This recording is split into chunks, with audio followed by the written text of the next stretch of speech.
जय हिंद साथियों, नमस्कार। मैं सूरज कश्यप आपसे का स्वागत करता हूं आपके अपने यूट्यूब चैनल में। आज हमारी हमारी क्लास बहुत दिनों बाद होने जा रही है, कुछ कारणों की वजह से नहीं हो रही। आज हम आपके कितने भी टॉपिक हैं, मतलब हिंदी में 30-35 टॉपिक हैं हिंदी साहित्य को लेकर भी, तो हम एक दिन में एक टॉपिक कंप्लीट करेंगे। तो आज हमारी पहली क्लास है, एक क्लास में खत्म संपूर्ण वर्णमाला। तो आज पहला चैप्टर है, एक क्लास में हम पूरा खत्म कर देंगे। आज आप लोग सुनिए, नया अध्याय क्या है? वर्णमाला। नया अध्याय वर्णमाला, इसे मिटा देते हैं। आप लोग देख लिए, नया अध्याय वर्णमाला है हमारा। वर्णमाला है हमारा क्या, कौन सा क्लास है? वर्णमाला पहली क्लास है। तो सबसे पहले इसकी परिभाषा जान लेते हैं। परिभाषा क्या होती है? परिभाषा परिभाषा क्या होती है? वर्णों के व्यवस्थित समूह को वर्णमाला कहते हैं। वर्णों के व्यवस्थित समूह को वर्णमाला कहते हैं।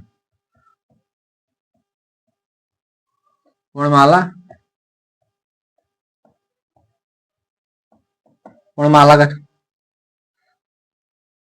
समझे आप लोग? वर्णमाला दो शब्दों से मिलकर बना है। कौन कौन? वो एक वर्ण होता है, एक वर्ण प्लस माला। वर्ण मतलब होता है अक्षर, माला मतलब होता है समुदाय। क्या होता है? समुदाय। तो यहां से दूसरा परिभाषा, वर्णों के व्यवस्थित समूह को वर्णमाला कहते हैं। तो आप लोग समझे, वर्ण मतलब होता है अक्षर और माला मतलब होता है समुदाय। तो आप लोग यहाँ पर हेडिंग लीजिए, पहले नंबर पर अक्षर और वर्ण, दूसरे नंबर पर वर्ण। इन दोनों में अंतर क्या है? आपने वर्ण भी देखा, अक्षर भी देखा। तो अक्षर और वर्ण में अंतर आखिर क्या होता है? तो वही हम आप लोगों को बताते हैं। अक्षर किसे कहते हैं? जो ध्वनि पहले लिखते हैं, उसके बाद आपको समझाते हैं। जो ध्वनि मुख से निकलकर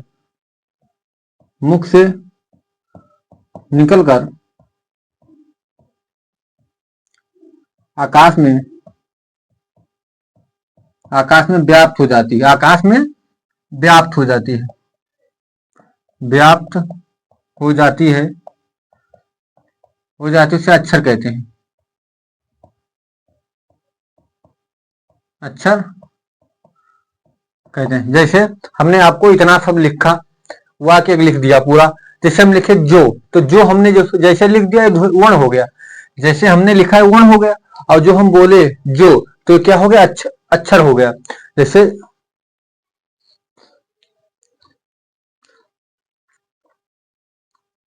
आप लोग समझे, जैसे जो ध्वनि मुख से निकलकर आकाश में व्याप्त हो जाती है उसे अक्षर कहते हैं। जैसे हमने बोले का, तो का हमने बोल दिया, तो आप लोग आकाश में व्याप्त होगा, वो आप लोग सुन चुके हैं। मतलब इससे क्या हो गया? का हो गया। जैसे हमने लिखा में, तो में हमने जैसे यहाँ पे लिख दिया, क्या हो गया? वर्ण हो गया। अब हमने बोला माँ, में बोला तो अक्षर हो गई। तो आप लोग समझे अक्षर किसे कहते हैं और वर्ण क्या है? जो ध्वनि जो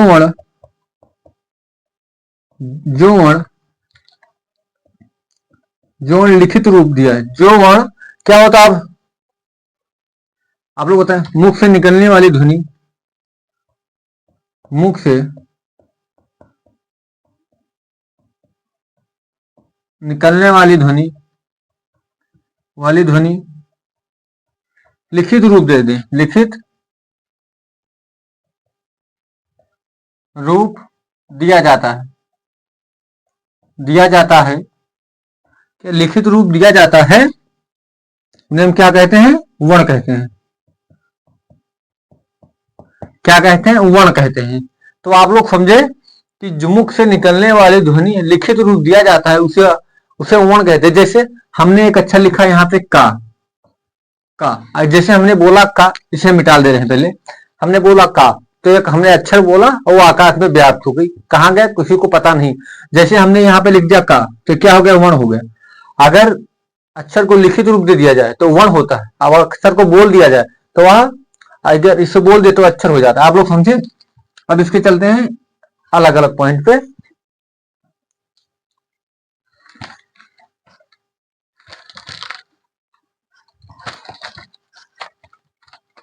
अब यहाँ पे एक नंबर पर लिखिए, 1 नंबर 2 नंबर। पहला नंबर भाषा की सबसे, हम आपको ये भी बता सकते हैं कि भाषा की छोटी छोटी लिखित इकाई को वर्ण कहते हैं, भाषा की सबसे छोटी मौखिक इकाई को ध्वनि कहते हैं। हमने नहीं बताया, पहले हमने आपको बताया कैसे होता है, उसके बाद हम आपको अब लिखवा रहे हैं। पहले नंबर पर भाषा की सबसे छोटी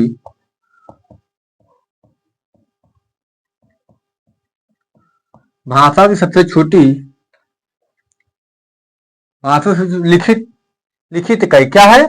भाषा की सबसे छोटी लिखित इकाई को हम लिखित इकाई को क्या कहते हैं? वर्ण कहते हैं। हमने अभी आपको बताया क्यों कहते हैं। पहला पॉइंट हो गया। दूसरा पॉइंट हमने क्या लिखवाया था? भाषा की सबसे छोटी मौखिक इकाई, भाषा की सबसे छोटी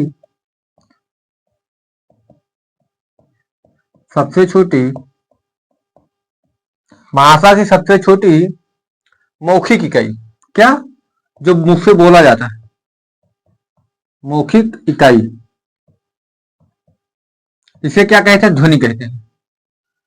ध्वनि या अक्षर, मतलब जो हमने आवाज दिया वो ध्वनि तो है। तो आप लोग यहां तक समझे कि भाषा की सबसे छोटी लिखित इकाई को वर्ण कहते हैं और भाषा की सबसे छोटी मौखिक इकाई को ध्वनि कहते हैं। आप लोग यहां तक जब समझ गए, यहां तक आप लोग लिखिए। इसके बाद हम चलते हैं कितने मतलब कुल वर्ण कितने होते हैं? 52 होते हैं कि 53 होते हैं? अब इसके आगे हम चलते हैं।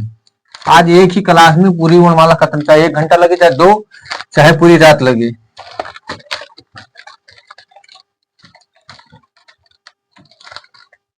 इसे निकाल लें। अब आप लोग यहाँ पे कुल वर्ण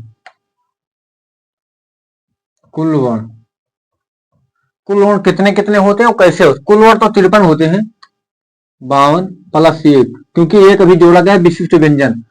क्या जोड़ा गया? विशिष्ट व्यंजन। 11 होते हैं स्वर,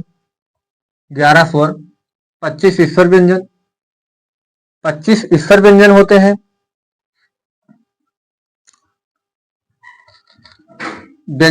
यहाँ पे लिखे पहले स्वर,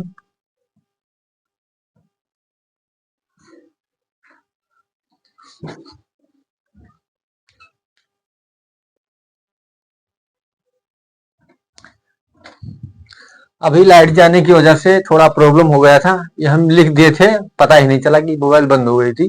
तो आप लोग देखिए, कुल वर्ण 52 + 1 53 होते हैं। कितने होते हैं? 53 होते हैं। कितने कितने 53 होते हैं ये आप लोग देखना है। स्वर 11 होते हैं, व्यंजन 33 होते हैं, अयोगवाह 2 होते हैं। अभी हम बताते हैं कौन कौन होते हैं। उच्छिष्ट व्यंजन 2 होते हैं, संयुक्त व्यंजन 4 होते हैं, विशिष्ट व्यंजन 1 होते हैं। ये भी नया जोड़ा गया हिंदी निदेशालय के द्वारा। स्वर 11 कौन कौन होते हैं? तो सबसे पहले आपको लिखना है स्वर। आप लोग जो छोटा बड़ा मतलब नर्सरी से पढ़ते हैं, वही यहाँ पे खेल है। छोटा बड़ा, छोटी बड़ी, छोटाऊ बड़ाऊ, रेस, ये, आए, वो, आओ। ये होते हैं 11 स्वर, 11 होते हैं। व्यंजन होते हैं कितने? 33। कौन कौन होते हैं? का, च, ट, ता, प, य, र, ल, व, दंत स, मूर्धन्य स, दंत स, धन्य स, तालब स, हा, पा, फा, बा, भा, मा। आप लोग सोच रहे हो कि ऊपर से लिख ले नीचे से छोड़ दो। अरे बात एक ही, चाहे इधर से लिखी चाहे इधर से लिखी, बात तो एक है। ता, था, दा, धा, ना, टा, ठा, डा, ढा, अणा, चा, छा, जा, झा, या, का, खा, गा, घा, अंगा। 1 मिनट देखिए, वीडियो चल रहा है कि रुक गए? 1 मिनट। चल रहा है। तो आप लोग देखिए, ये 33 हमारे कौन होते हैं, व्यंजन होते हैं। आप लोग गिन सकते हैं, 5, 1, 2, 3, 4, 5, 25 से हो गए, 25 4 29, 4 33 व्यंजन हो गए।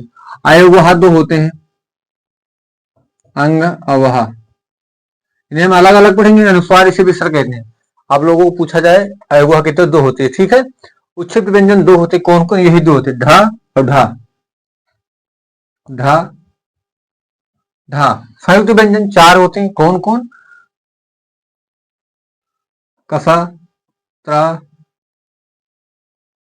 जिया, स्वरा।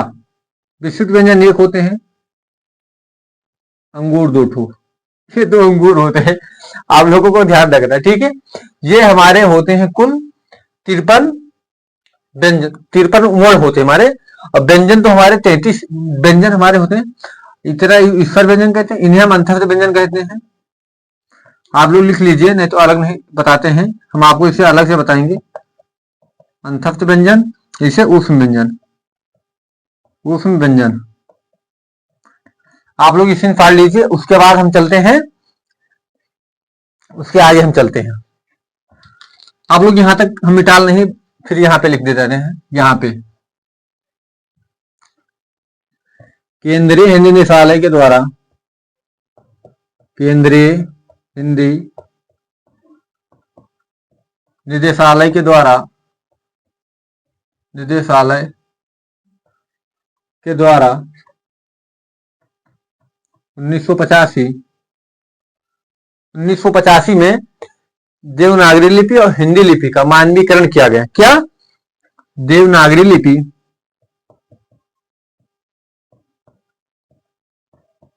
देवनागरी लिपि। आप लोग समझेंगे लिपि क्या है, लिपि भी बताते हैं आपको क्या है। देवनागरी लिपि और हिंदी लिपि,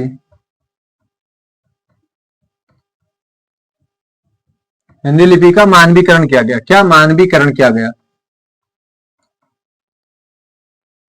मानवीकरण किया गया। क्या हुआ, किया गया। जैसे अंतर, आप लोग समझिए क्या है, आप लोग लिखते रहिए, उसके बाद समझाते हैं। फिर अंतरराष्ट्रीय अंक कैसे किया गया, आप लोग पहले देखिए। अंतरराष्ट्रीय अंक, अंतरराष्ट्रीय अंक होते जो हम लोग लिखते हैं, 1 2 3 4 5 6 7 8 9 10। ये क्या है, अंतरराष्ट्रीय अंक। और देवनागरी अंक कौन सी है, देवनागरी अंक,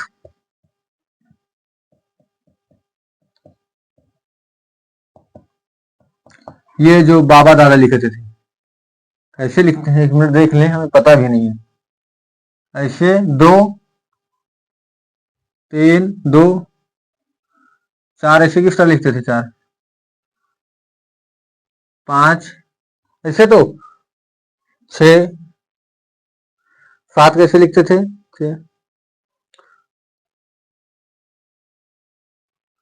8 कैसे लिखते थे। मतलब जो इस तरह से अंक लिखे जाते थे हिंदी में, वो देवनागरी अंक होते, ठीक। मतलब हमें ये लिखना नहीं आता, ये लिखना आता है, आपको पता होना चाहिए। आप लोग यहाँ तक सिखा, उसके आगे अब हम चलते हैं। ये मत समझिए कि मुझे आता नहीं आता, साहब हम ये हम अच्छा नहीं लिख पाते हैं, ठीक है। आप स्क्रीनशॉट लीजिए इसे, उसके बाद हम चलते हैं उसके आगे क्या है। अब हम आपको बताते हैं लिपि किसे कहते हैं। लिपि आप लोग यहाँ देख सकते हैं, लिपि है। लिपि आपको पता नहीं होगा किसे कहते हैं, स्क्रीनशॉट लीजिए पहले आप लोग।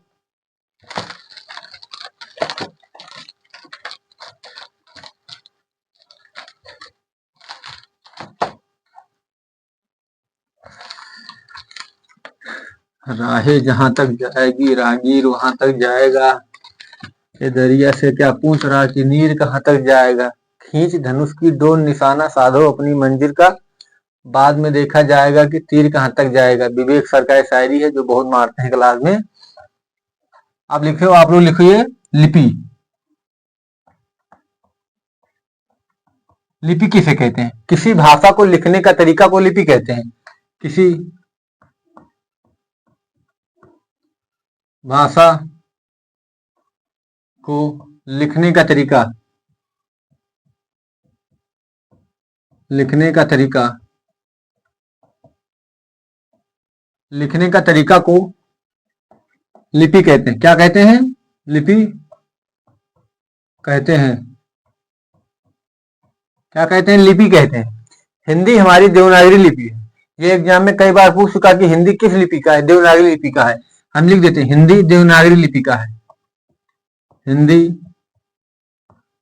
देवनागरी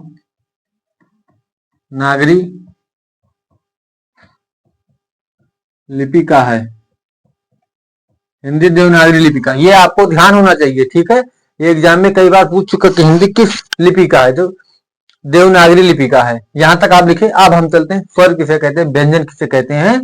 तो अब आप लोग हेडिंग डाल लीजिए सबसे नंबर पर स्वर। स्वर किसे कहते हैं? स्वर किसे कहते हैं?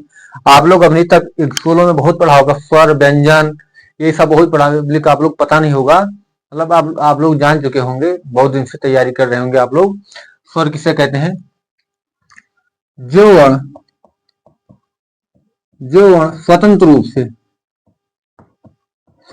से उच्चारित होते हैं, जो स्वतंत्र रूप से उच्चारित होते हैं,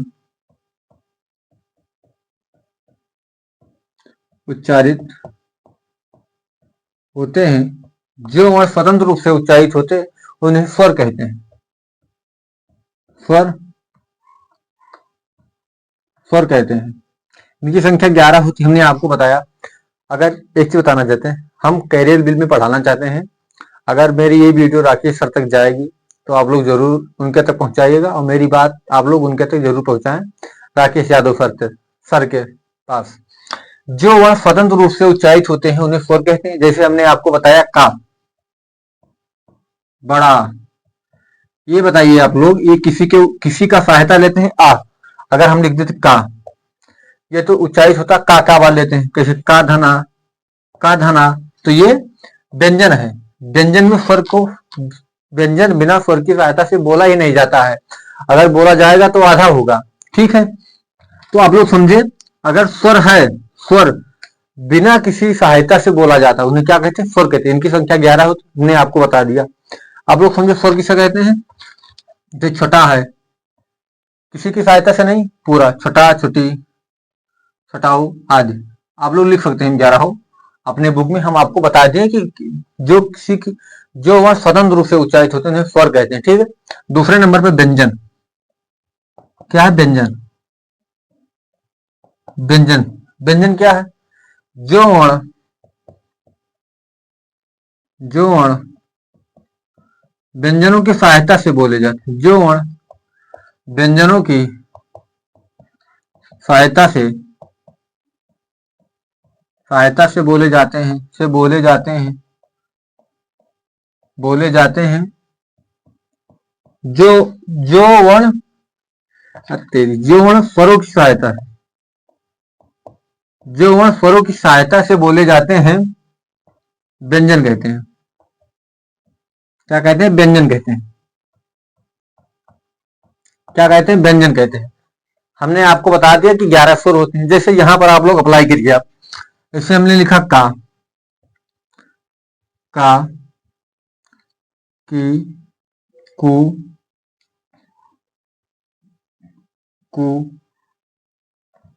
छोटा बड़ा छोटी बड़ी, छोटा बड़ा छोटी बड़ी, छोटी बड़ी, छटाऊ,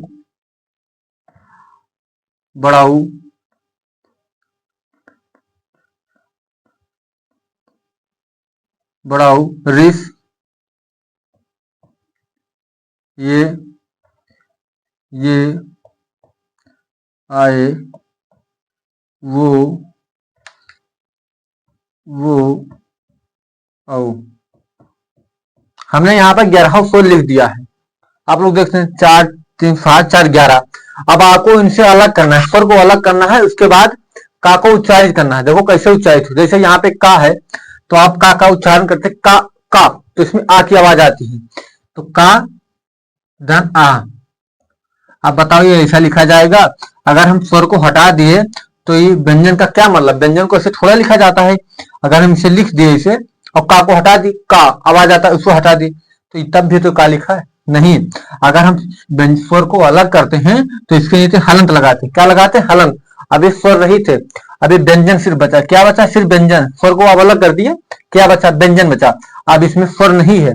अगर स्वर रहित करना है, मतलब स्वर रहित मतलब स्वर नहीं हो, तो उसे हलंत लगाएंगे। अगर स्वर सहित करना है तो आप इसे हलंत हटा देंगे और हटा दो, ये हो गया व्यंजन हो गया। इसमें स्वरों की सहायता। ठीक है, आप लोग समझे? यहां से आ गया ऐसा का, तो यहाँ पे हलंत लगाओ सीधा। यहाँ पे जैसे का धन आ, यहाँ पर का धन आ। आप कैसे स्वर यहाँ से अलग करोगे? कैसे? यहाँ पे हलंत लग जाएगा। ठीक, यहाँ पे छुट्टी अलग करोगे तो का प्लस छुट्टी, ये तो सही नहीं। यहाँ पे हलंत लगाओ, क्योंकि इसे पहले स्वर रहित करो फिर आप स्वर को अलग करो। ठीक है, क्या हो गया? अगर ये हलंत नहीं लगा तो स्वर सहित है, और अगर हलंत हट गया तो स्वर रहित है। ठीक है, यहाँ पर बड़ी, तो बड़ी पहले का, फिर हलंत, फिर बड़ी। ठीक है, आपको ऐसे पूरा करना है। आपको ध्यान रखना है कि व्यंजन स्वरों की सहायता से बोला जाता है। और कु, का हलंत लगाओ, छोटाऊ, का हलंत लगाओ, बड़ाऊ। क्री है तो का हलंत लगाओ, री।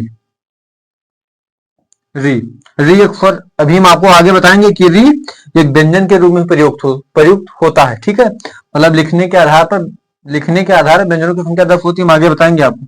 का है तो का धन हलन लगाओ, आए। का धन आए। को है तो का धन वो। का है तो का धन औ। अब आप लोग यहां तक स्क्रीनशॉट लिख दिए कि हमने आपको बता दिया कि व्यंजन और स्वर में डिफरेंस क्या होता है। अब हम चलते हैं आधा लिखने का तरीका। आधा हम कैसे लिखते हैं, क्योंकि आप लोग समझ गए कि आधा ही लिखा है, इसे हम कैसे लिखते हैं। अब उस भेद पर चलते हैं। आप लोग स्क्रीनशॉट एक बार लीजिए तो हम देखिए वीडियो चलता है कि नहीं।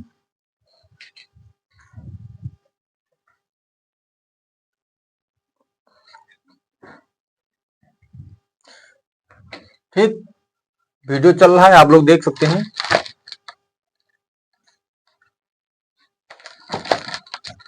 अब लिखिए आधा लिखने का तरीका।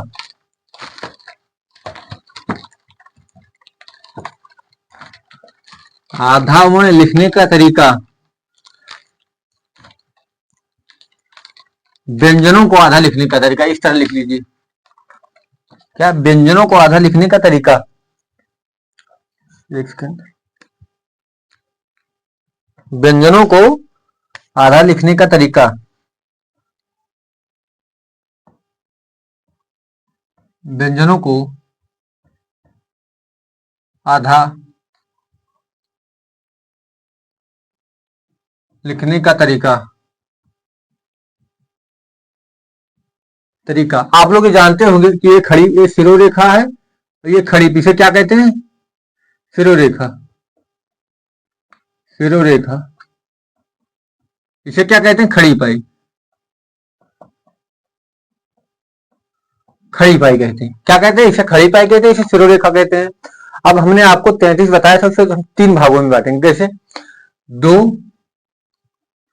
9, 22। 22, 9, 31 और 2, 33 होते हैं। हमने आपको कैसे दो कौन बांटेंगे? का और फा। का और फा। का और फा बांटेंगे। 9 कौन बांटेंगे? पहले इसे बदलें। हमने पहले आपको कुल लिख देते हैं, याद हो जाए आपको। का, च, ट, ता, पा। का खा गा अंगा। चा छा जा झा या टा ठा डा ढा आड़ा ता था दा धा ना पा फा बा भा मा या रा ला वा सा सा सा। हमने ये आपको लिखा, हमने यहाँ पे 2 ले लिया। कौन? ये 2 ले लिया। क्या? ये 2 हमने ले लिया यहाँ पे दूसरे पर, तो इसे मिटाल दे रहे हैं। और 9 हम कौन लेंगे? जो लोटिनी कौन? जिसमें खड़ी पाई नहीं होती है। कैसे? ये लिखा है गा, तो इसमें खड़ी पाई है, तो इसे नहीं लेंगे जिसमें खड़ी पाई नहीं। जैसे गा हो गया, 1 2 2 3 4 5 6 6 हो गया, 6 हो गया, 7 हो गया, 7 एक 8 हो गया, एक 9 हो गया। ये 9 होते कौन कौन? अंगा, चा, टा, ठा, ढा, टा ठा डा, आड़ा ता। इसमें तो खड़ी पाई है, दा, दा, फिर हा, 2 2 4, 2 2 4 2 6 7 हुए। और कौन बचे? इसमें है, इसमें है, और जिसमें नहीं है, ता है, था, दा, धा, या है, या रा, रा। 2 2 4 एक 5 4 9 हो गए, 9 हो गए तो इसे मिटाल दे रहे हैं। 9 कौन कौन होते हैं? ये किसे मिटाल देते हैं? इसे मिटाल देते हैं, इसे मिटाल देते हैं, इसे, इसे। ये तो है ही, ये तो है ही। हम आपको एकदम बेसिक से बताते हैं कि आपको एकदम क्लियर याद हो जाए। ठीक भैया। 22। ये कितने बच्चे आप लोग गिन ले? 1 2 3 4 5 6 7 8 9 10 11 12 13 14 15 16 17 18 19 20 23 23 3 3 6 7 8 9 10 11 12 13 14 15 16 17 18 19 20 21 22 23 3 2 5 7 9 2 11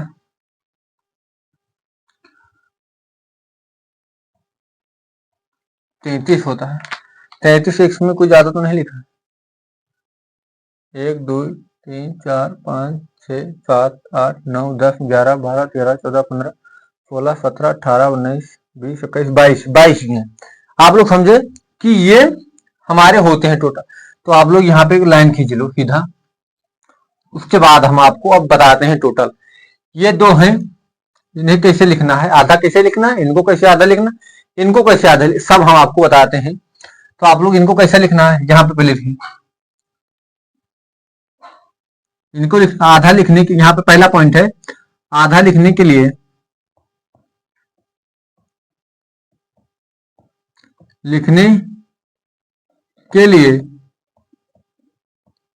आधा लिखने के लिए इसे जो खड़ी पाई के बाहर उसे हटा देते हैं। खड़ी पाई के बाहर, पाई के बाहर है, बाहर है, उसे हटा देते हैं, उसे हटा देते हैं, हटा देते हैं। यही 2 शब्द ऐसे हैं पूरे व्यंजन में जो खड़ी पाई को पार करके दूसरे पे जाते हैं। जैसे यही 2 है और कोई आप देख सकते हैं नहीं है। जैसे आपको लिखना है इसे आधा कुक्कुल, कुक्कुल लिखना है तो आप तो कुक्कुल लिख दिए। तो यहाँ पे आप देख सकते इसमें कई का है, इससे मतलब नहीं है, जो आधा लिखा थी। यहीं पे जैसे आपने यहाँ देखा का आधा, भुक्कड़, भुक्खड़,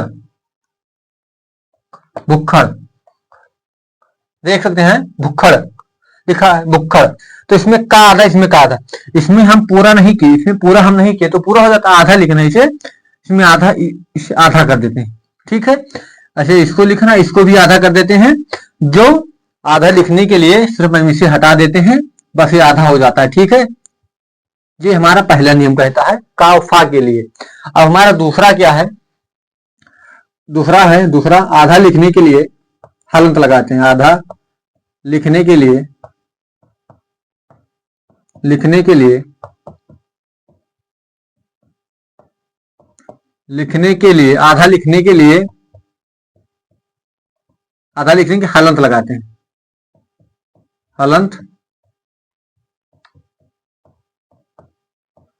हलंत लगाते हैं। जैसे हमें लिखना है टट्टर, कट्टर लिखना है, कट्टर,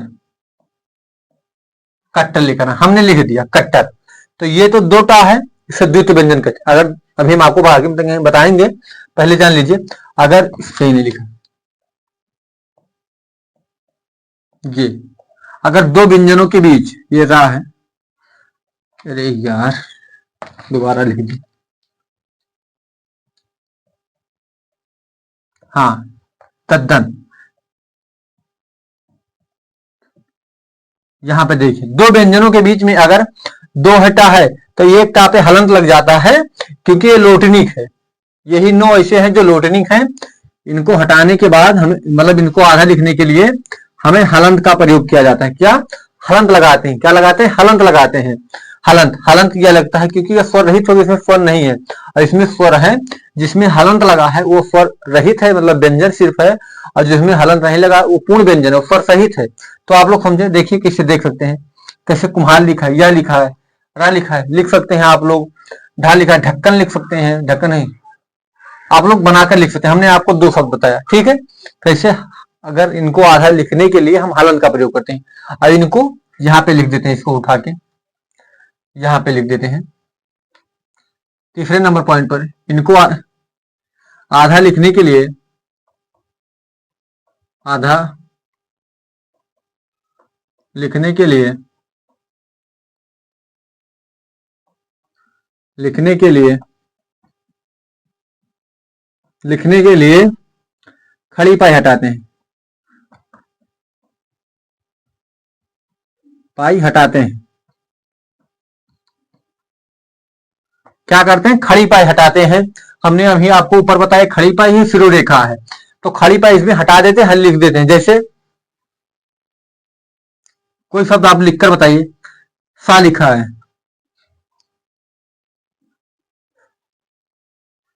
कोई शब्द सा इसमें लिखा है, सा इसमें कैसे हो जाएगा, यही तो थोड़ा गिनती नहीं हो पा रही, ठीक है। आप लोग शब्द बताएं क्या लिखें, लल्लन, हाँ एक शब्द ज्यादा है, लल्लन, लल्लन, लल्लन हमने शब्द लिखा, लल्लन एक शब्द लिखा। तो आप लोग यहाँ पे ये देख सकते हैं ला, यहाँ पे जो खड़ी पाई लगा हमने खड़ी पाई हटा के सिर्फ ला लिख दिया तो लल्लन हो गया। अगर इनको हमें आधा लिखना है तो खड़ी पाई हटाएंगे, इसमें 22 में से। जैसे और को बताए, धनंजय, धनंजय, धनंजय, क्या लिखा है, धनंजय। तो यहाँ पे हमने कैसे ना लिया, तो ना के खड़ी पाई हटा दिया, आधा लिख दिया, धनंजय। तो आप लोगों को ये एकदम चार्ट क्लियर हो गया होगा। अब हम इसके आगे चलते हैं।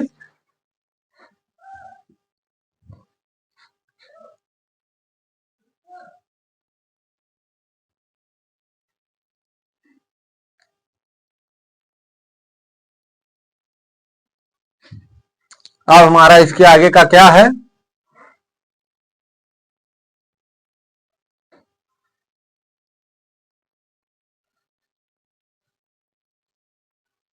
आप लोग स्क्रीनशॉट एक बार ले लीजिए, उसके बाद हम चलते हैं।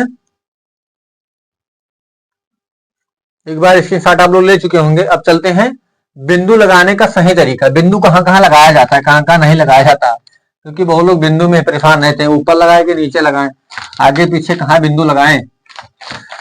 अभी आप स्वर व्यंजन भी हम आपको हफ स्वर दीर्घ स्वर नहीं बता रहे हैं। ये जो पॉइंट है ये पहले आप लोग बेसिक क्लियर करिए, उसके बाद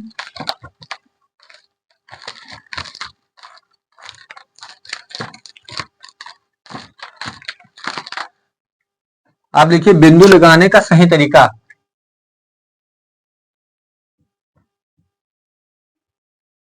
एक चीज हम आपको बता देते हैं, जो हमने क्लास पढ़ा रहे हैं, ये आल एग्जाम के लिए हिंदी में किसी भी एग्जाम की आप तैयारी कर रहे हैं, यहाँ पे लिख आल एग्जाम,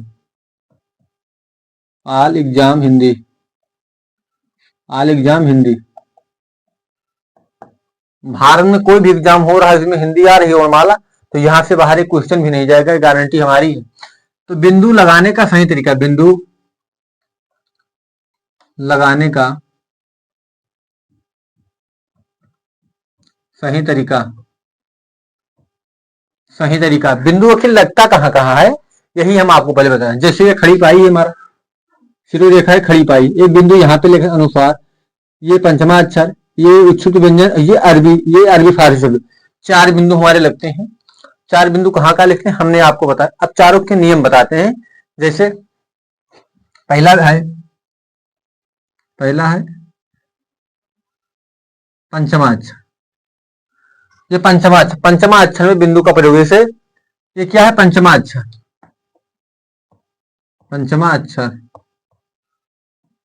पंचमा जैसे हमें अंक लिखना है, अंक तो ये बिंदी लगा है, तो बिंदु के जगह पर अंक का के बाद मतलब ये होता है, इसका मतलब जो को का है तो का वो लास्ट का अंगा होता, तो आप अंगा लिख सकते हैं, इसके एस भी लिख सकते हैं, इस तरह भी लिख सकते हैं, ये सही है। इसलिए पंचमा अक्षर की जगह पर अनुस्वार लगाते हैं। ठीक है, तो ये आप लोग समझ गए। पहला ये अंक इसमें लगता है पंचमा अक्षर। दूसरा हमारा है, पहला हो गया, दूसरा हमारा कौन सा बताएं आपको? अरबी फारसी शब्द। ये क्या है? अरबी फारसी शब्द में लगता है, अरबी फारसी शब्दों में लगता है, शब्दों में अरबी फारसी शब्दों में लगता है। ठीक है, तीसरा नंबर पर हमारा है, दो हो गए, ये हो गए, ये हो गए, ये बचा अनुस्वार।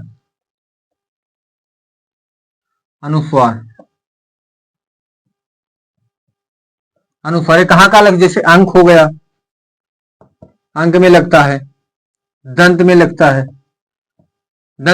है, ठीक है, कहाँ का लगता है आप लोग बताए हैं? आडंबर, शंकर, आडंबर, शंकर ये शब्द गलत होता है, ये शंकर सही होता है, शंकर, ये सब शब्दों में ये लगता है। चौथा हमारा क्या है? उच्चुत व्यंजन। क्या है? उच्चुत व्यंजन।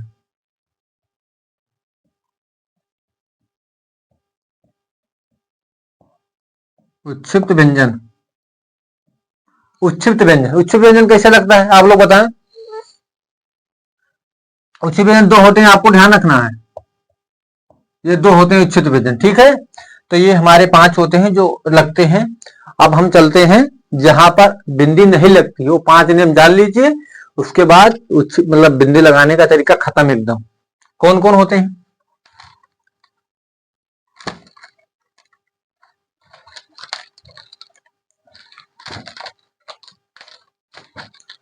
पांच नियम, पहला 5 नियम यहां पर लिख लीजिए, 5। सबसे पहले पर है, शब्द के शुरुआत में नहीं लगता है, शब्द के उच्छिप्त व्यंजन, जो हमने उच्छिप्त व्यंजन बताया थे, ढा उढ़ा, सबसे लास्ट में, ये कहां कहां नहीं लगते हैं। उसके बाद व्यंजन शब्द के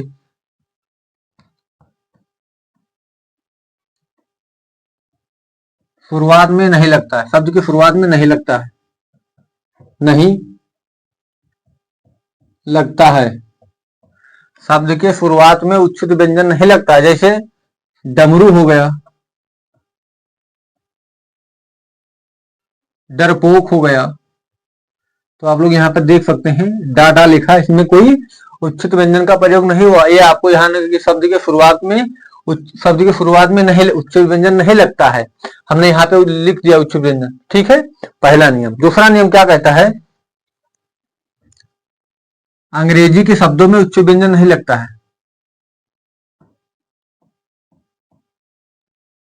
अंग्रेजी के शब्दों में उच्छित व्यंजन नहीं लगता है,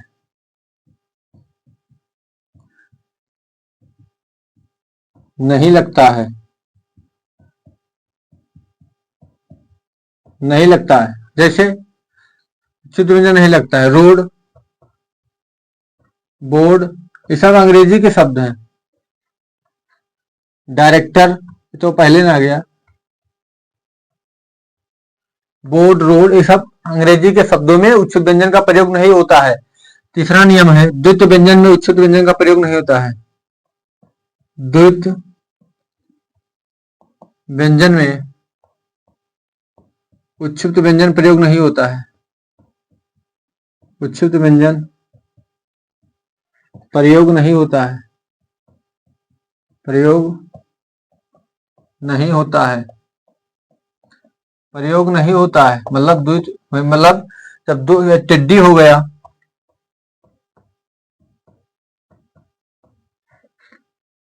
कड्डी हो गया, मतलब द्वितीय व्यंजन किसे कहते हैं? जब दो व्यंजनों के बीच स्वर मौजूद ना हो, उसे द्वितीय व्यंजन कहते हैं। जैसे यहाँ पर टिड्डी, तो इसमें ये भी व्यंजन, ये भी व्यंजन, तो इसमें कोई स्वर मौजूद नहीं है, इसे कहते हैं द्वितीय व्यंजन। 3 नियम हमारा हो गया। चौथा नियम क्या कहता है? चौथा नियम 5वां पे, उपसर्ग के शब्दों में यदि उपसर्ग है, यदि यदि उपसर्ग है, यदि शब्द की शुरुआत में उच्छेद, यहाँ पे यदि शब्द की शुरुआत में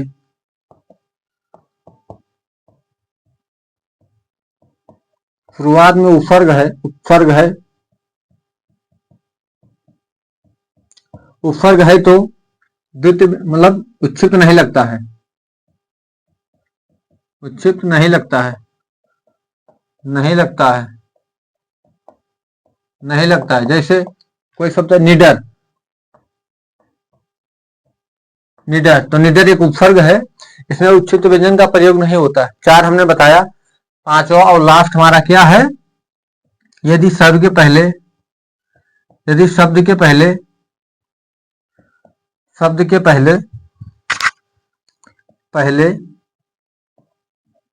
पहले या बाद में अनुस्वार है,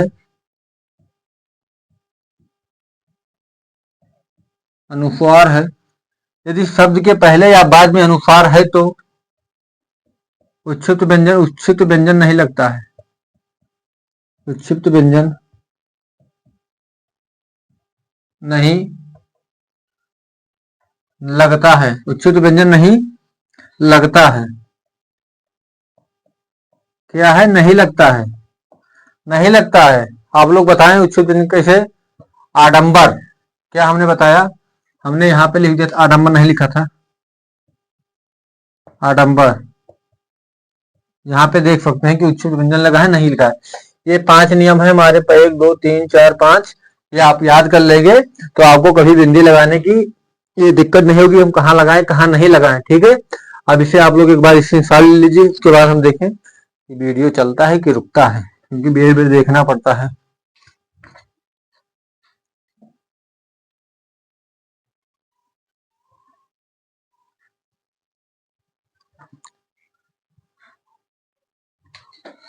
अब हम चलते हैं स्वरों का वर्गीकरण। इतने 40-45 मिनट के बाद अब हम चलते हैं स्वर की तरफ। तो आप लोग एक बार इसे लिख लीजिए।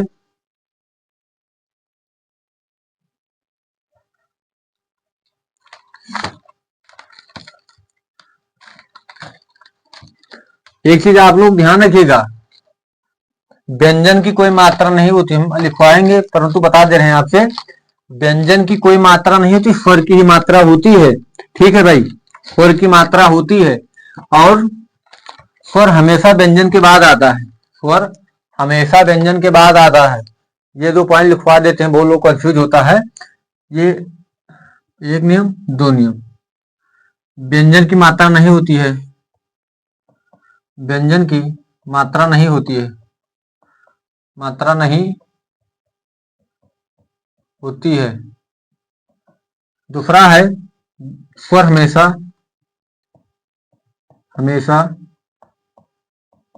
व्यंजन के बाद आता है, व्यंजन के बाद आता है। व्यंजन कैसे? हमने का लिखा तो का को अलग करोगे, का को अलग करोगे तो का धना, तो व्यंजन के बाद स्वर आया। ठीक है, ये आपको ध्यान रखना है, बस आप ध्यान ही न रखें, हमने आपको बता दिया, अब याद करनी आपकी मर्जी है। क्योंकि टीचर मतलब मैं अध्यापक नहीं हूँ, एक दोस्त हूँ, आप लोगों को बताना चाहता हूँ, हम कितना भी आपको यहाँ पे पढ़ा दें, पढ़ना आपको ही पड़ेगा, क्योंकि हम कितना भी आपको कुछ भी दे दें, और हमें देने से मतलब नहीं है, आपको उसको पढ़ना भी जरूरी है कि क्या है क्या नहीं है।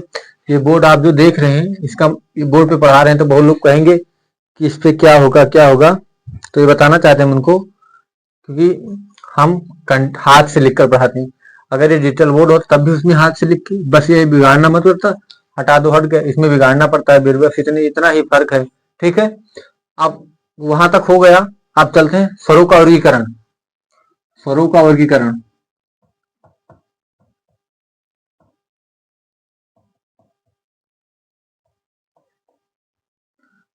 तीन होते हैं, ह्रस्व स्वर, दीर्घ स्वर, प्लुप्त स्वर। पहले नंबर पर ह्रस्व स्वर, लघु स्वर, एक मात्रिक स्वर। इसके इतने नाम है, एक मात्रिक स्वर। ठीक है, ह्रस्व स्वर, लघु स्वर, एक मात्रिक स्वर। पहला है, इनकी परिभाषा क्या होती? जिन स्वरों का उच्चारण करते समय, जिन स्वरों का उच्चारण करते समय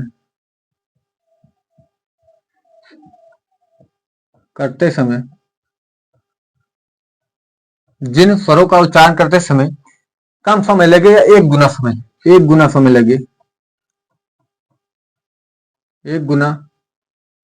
समय लगे, उन्हें हम ह्रस्व स्वर कहते हैं। क्या कहते हैं? ह्रस्व स्वर।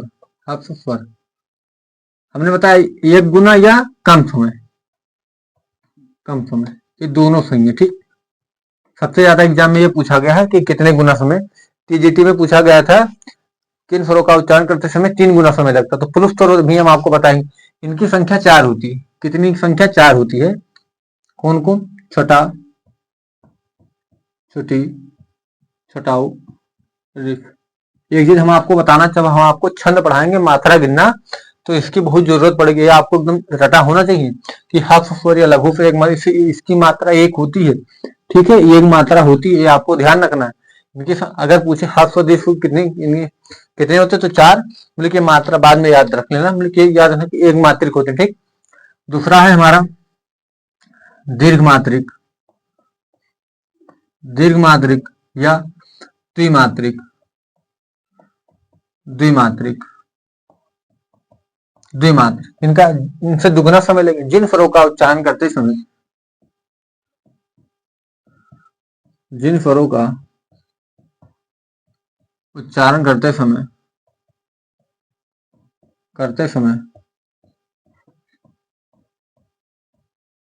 दोगुना समय लगे, दोगुना समय लगे, दोगुना समय लगे, उसे हम क्या कहते हैं? दीर्घ स्वर, दीर्घ स्वर कहते हैं। ये आपको संधि में बहुत जरूरत है, दीर्घ स्वर, क्योंकि यही दीर्घ स्वर स्वर के भेद होते हैं। पहला, इनकी संख्या 7 होती है। कौन कौन? बड़ा, बड़ी, बढ़ाओ, बड़ाबड़ी, बढ़ाओ, ये, आए, वो, औ, औ। इनकी संख्या 7 होती है। 2 2 4 2 6 8, 7 होती है। मतलब दीर्घ स्वर की संख्या 7 होती है। बड़ा, बड़ी, बढ़ाओ, ये, आए, वो, कितनी होती? 7 होती है, जो 2 गुना समय। हम कल टेस्ट मार रहे थे टेक्स्ट बुक पे, तो इसमें मतलब जो इसमें मतलब परिभाषा तो ये भी सही है। आप पूछा गया था मतलब जिन स्वरों का उच्चारण करते हैं दुगुना समय लगता है, तो प्लुप्त स्वर इसे कहते हैं। ये दुगुना भी तो पूछ सकता है, पहला गुना तो पूछ सकता है, एक गुना ये भी पूछ सकता है। आप लोग ये भी लिख सकते हैं, मतलब एक एक मतलब लघु स्वर से ज्यादा समय लगे उसे हम द्विमात्रिक कहते हैं। ठीक है, द्विमात्रिक, ये आपको ध्यान होना है। तीसरे नंबर पर हमारा है प्लुप्त स्वर। प्लुप्त स्वर या संस्कृत भाषा का शब्द है, आपको ध्यान रखना है। संस्कृत भाषा का शब्द है। जिन स्वरों का उच्चारण करते समय, जिन स्वरों का उच्चारण करते समय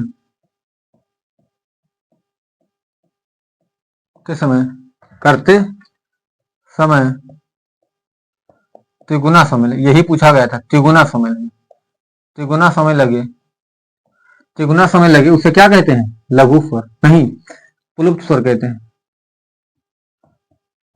स्वर कहते हैं, प्लुप्त स्वर कहते हैं। ठीक है, जैसे हमने लिखा ओम, आप इसका उच्चारण करिए तो आपको ओम, राम, राम, तो इसका क्या होता है? त्रिगुना समय लगता है। क्या लगता है? त्रिगुना समय लगता है। तो आप लोग इसी इंसान ले लीजिए, तब उसके आगे हम चलते हैं जीव के मतलब मतलब जातीय के आधार पर। क्या है? जातीय के आधार पर। सजातीय स्वर, विजातीय स्वर ले लिए होंगे आप लोग। अब चलते हैं जातीय के आधार पर।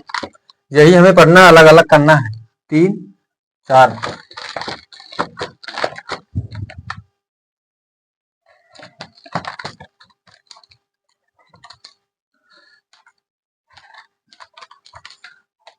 रख, एक शायरी सुनाते हैं आपको। आप लोग पढ़े, शायरी जानते हैं लेकिन। रख हौसला वो मंजिल भी, रख हौसला वो मंजर भी आएगा, प्यासे के पास चल के समुंदर भी आएगा।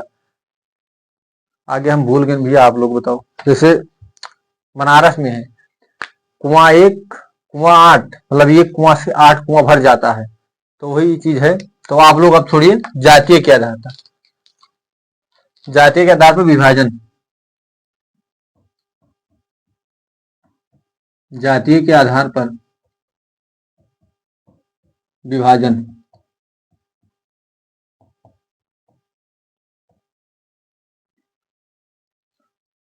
जा इसमें 2 होते, पहला होता है, पहला क्या है? सजातीय स्वर।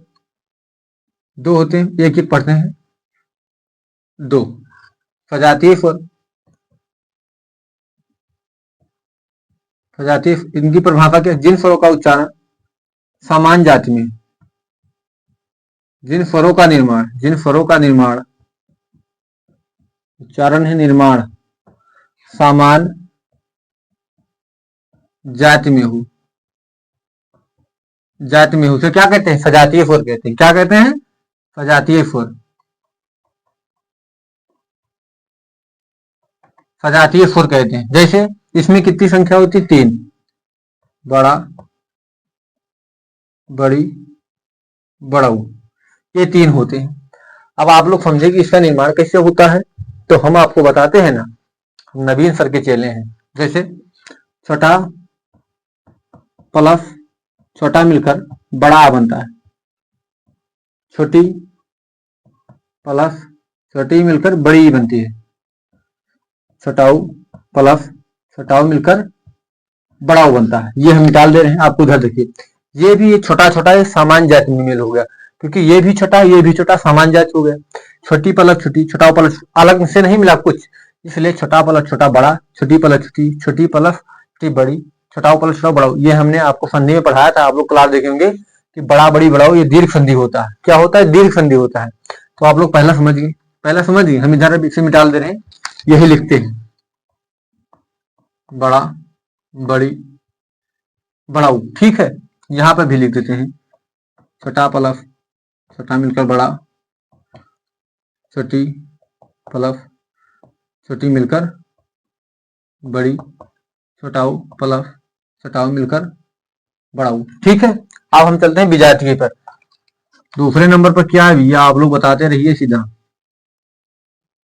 विजातीय स्वर, जिन विजातीय स्वर। एक चीज बता रहे, एक क्लास हम बहुत मेहनत से बना रहे हैं, इस पे कम से कम 200-250 भी तो जाए, चला ही जाए, ज्यादा हम नहीं कह रहे हैं। तो विजातीय स्वर, जिन स्वरों का निर्माण,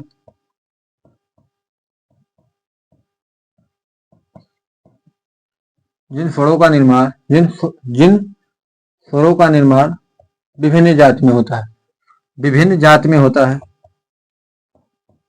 विभिन्न जाति में होता है, होता है, उन्हें क्या कहते हैं? विजातीय स्वर।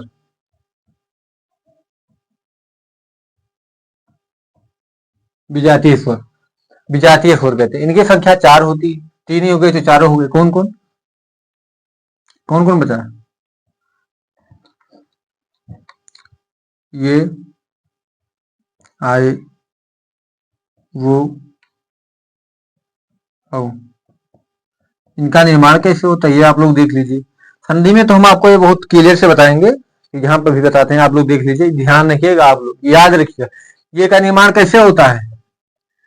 छोटा प्लस छोटी मिलकर आय बनता है। क्या बनता है? आय बनता है। छोटा प्लस छोटी मिलकर आय बनता है। आप लोग उच्चारण आय, तो छोटा प्लस छोटी का उच्चारण करते हैं। जैसे ये का निर्माण छोटा प्लस ये यहाँ पर कर दीजिए, ये मिलकर आई बनता है। सिर्फ इसी में चेंज होगा, इसमें और इसमें चेंज होगा, ये तो सेम ही रहते हैं। वो का निर्माण छोटा प्लस छोटा वो मिलकर वो बनता है, क्या बनता है, वो बनता है छोटा प्लस, अब यही लिख दीजिए, वो मिलकर क्या बनता है, ओ बनता है। ठीक है, तो आप लोग देख सकते हैं इनका निर्माण कैसे होता है, इनका सजातीय स्वर विजातीय स्वर। अब हम इसके आगे चलते हैं, एक मिनट थोड़ा वीडियो देखने चलता है कि नहीं, क्योंकि वही परेशानी है, मेहनत पूरा पानी पानी हो जी।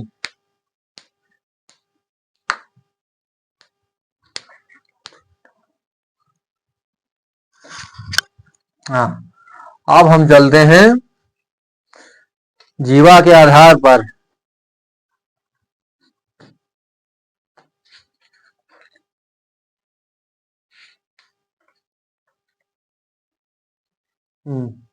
एक मिनट आप लोग इसमें पढ़ लीजिए। चलते हैं जीवा के आधार स्वरों का वर्गीकरण।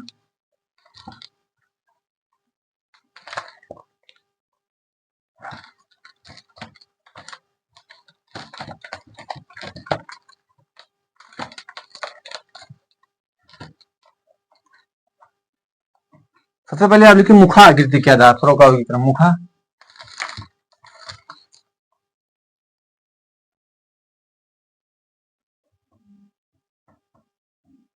मुखा आकृति के आधार पर स्वरों का वर्गीकरण, स्वरों का वर्गीकरण दो, कौन कौन, वृत्तमुखी आवृतमुखी। पहला है वृत्तमुखी, दूसरा है वृत्तमुखी आवृतमुखी। वृत्तमुखी आवृतमुखी,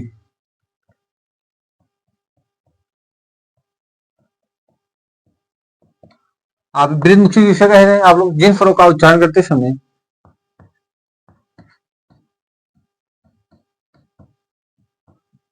उच्चारण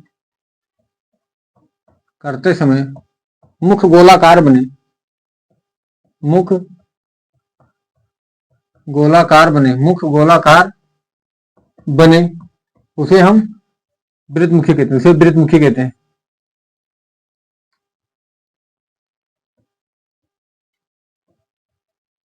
क्या कहते हैं, वृत्तमुखी कहते हैं। जैसे ऊ, छोटा ऊ, बड़ा ऊ, वो, इनकी संख्या 4 होती है। कितनी संख्या होती है, 4। कौन कौन, छोटा ऊ, बड़ा ऊ, वो, औ। ये कैसे आप लोग इनका उच्चारण, ओ ओ, जो आप इनका उच्चारण जब करेंगे तो मुख आपका गोलाकार बने, ओ, तो आपका मुख कैसे बनता है, गोलाकार बनता है। क्या होता है, वृत्तमुखी कहते हैं। अब आ जाते हैं आवृतमुखी, इसका उल्टा हो जाएगा, इसका अपोजिट। 11 होते हैं, 4 हो गए तो 11 इसमें बचे हो जाएंगे। लिख लीजिए परिभाषा, जिन स्वरों का उच्चारण करते समय, स्वरों का उच्चारण करते समय मुख गोलाकार ना बने, मुख गोलाकार ना बने, गोलाकार ना बने, ना बने, उन्हें क्या कहते हैं, आवृतमुखी। क्या कहते हैं, आवृतमुखी, आवृतमुखी कहते हैं। जैसे इनकी संख्या 7 होती है, जो बचे, जो इसमें छोटा बचा, बड़ा बचा, छोटी बची, बड़ी बची, ये बचा, आय बचा। ठीक है, आप लोग समझे। अब हम चलते हैं जीवा के आधार पर स्वरों का वर्गीकरण। जीवा के आधार पर स्वरों का वर्गीकरण आप लोग स्क्रीनशॉट यहाँ तक ले लीजिए, और जहां तक आप लोगों को समझ में नहीं आया आप लोग वहां बताएं। खड़े खड़े गोड़ दर्द हुआ, थोड़ा फास्ट चलेंगे अब, क्योंकि इसमें अब लिखवाना है, आपको समझाना है। हम आपको समझाते हुए चलते हैं और बताते हुए चलते हैं। ठीक भैया, अब आप लिखिए जीवा के आधार पर स्वरों का वर्गीकरण। जीवा के आधार पर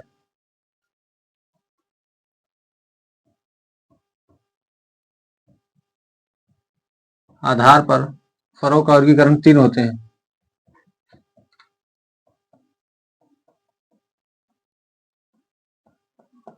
3 अग्र स्वर, मध्य स्वर, पश्च स्वर।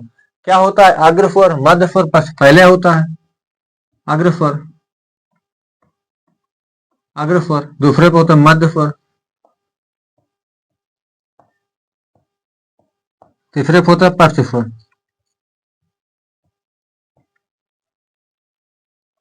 क्या होता है पश्च स्वर। मध्य स्वर को हम उदासीन स्वर भी कहते हैं। क्या कहते हैं? उदासीन, उदासीन। तो आप लोग समझ ही गए होंगे अग्र स्वर मतलब जो जीभ के अगले हिस्से से उच्चारित होता है। क्या होता है? जो जीभ के अगले हिस्से से उच्चारित हो। परिभाषा क्या है इसकी? अग्र स्वर जिन स्वरों का उच्चारण करते समय, स्वरों का उच्चारण करते समय कहते हैं जीभ का अग्रभाग कार्यरत होता है। जीभ का नहीं, मुख का अग्रभाग, मुख का अग्रभाग कार्यरत होता है, मतलब कार्य करता है, कार्यरत होता है। हम क्या कहते हैं? अग्रस्वर कहते हैं। मतलब हम जो उच्चारित होता है ये आगे का हो, ये मुंह, इसे अग्रस्वर कहते हैं। मध्य स्वर बीच का, पश्च स्वर ये पीछे का। अग्रस्वर, मध्य स्वर, पश्च स्वर, ठीक है। ये होते हैं 3। तो अग्रस्वर की संख्या 4 होती। कौन कौन? छोटी, बड़ी, ये, आए। क्या होती है इनकी संख्या? आप लोग बताएं जल्दी से, आप लोगों को जल्दी जल्दी से बताएं। 1 मिनट। हाँ, छोटी, बड़ी, ये, आए, इन्हें हम क्या कहते हैं? अग्रस्वर कहते हैं। इनकी संख्या 4 होती है। इनका निर्माण ये सब हमने आपको बता दिया। अग्रस्वर जिन स्वरों का उच्चार करते समय मुख का अग्रभाग कार्यरत होता है उन्हें अग्रस्वर कहते हैं। इनकी संख्या 4 होती है। छोटी, बड़ी, ये, आए, ठीक है। मध्य स्वर या उदासीन स्वर कहे तो इन्हें क्या कहते हैं? जिन स्वरों का उच्चारण करते समय, जिन स्वरों का उच्चारण करते समय, जिन स्वरों का उच्चारण करते समय मुख का मध्य भाग कार्यरत होता है, मध्य भाग कार्यरत होता है, कार्यरत होता है। हम क्या कहते हैं? मध्य स्वर कहते हैं। इनकी संख्या 1 होती है, सिर्फ आ। क्या होती? आ। इसलिए इन्हें हम उदासीन स्वर कहते हैं। ठीक, तो हो गए हमारे। सबसे लास्ट बचा स्पष्ट स्वर। 4 5 हो गए, 6 बचे जो इसमें आ जाते हैं। प्रभाव जिन स्वरों का उच्चार, जिन स्वरों का उच्चारण करते समय, जिन स्वरों का उच्चारण करते समय मुख का मध्य भाग, मुख का पश्च भाग, मुख का पश्च भाग कार्यरत होता है। कार्यरत, यहाँ पे कार्यरत होता है।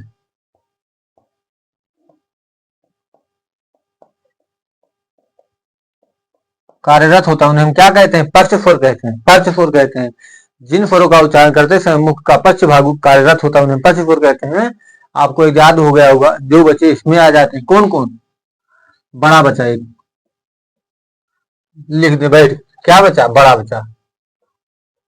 और बताओ आप लोग क्या बचा? बड़ा बचा, छोटाओ बचा, बड़ा जो बचा वो बचा,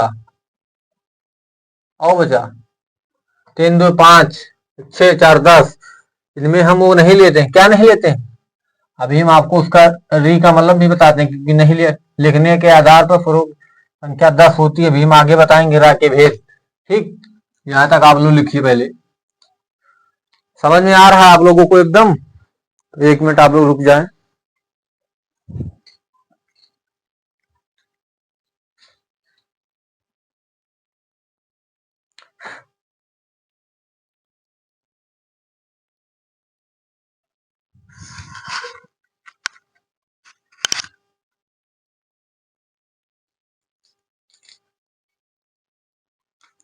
रहीमन पानी राखी बिन पानी सब सून। पानी गए ना उबरी मोती मानव चूर। 1 मिनट भीगा थोड़ा सा, स्याही खत्म हो गई छोड़ ली। उसके बाद कंटिन्यू करते हैं जब तक आज चैप्टर खत्म ना हो जाए, जब तक ना हम सोचे ना जब तक आप।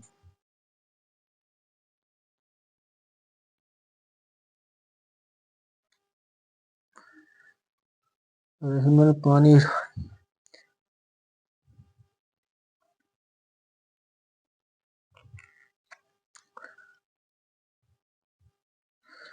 श्री गुरु चरण सरोज रज, निज मन मुकुर सुधारि। बरनउँ रघुबर बिमल जसु, जो दायक फल छाई।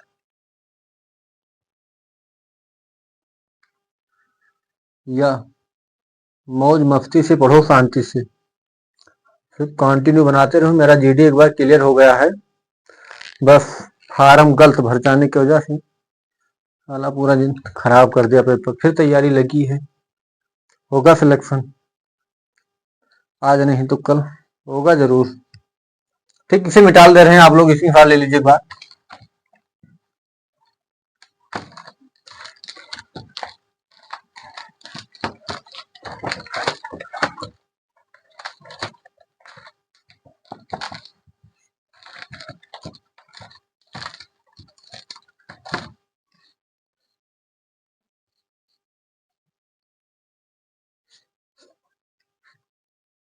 अब आप लिखिए। लिखने के आधार पर, लिखने के आधार पर स्वर 10, क्योंकि री एक व्यंजन भी विपरीत है। री री इसका भी तो आवाज आता है, री एक व्यंजन है। अब री के भेद हम पढ़ते हैं। जैसे रा 3 प्रकार के होते हैं। रा रा रा एक रेफ रूप, रा एक प्रदेन नहीं, गलत, सामान्य रूप,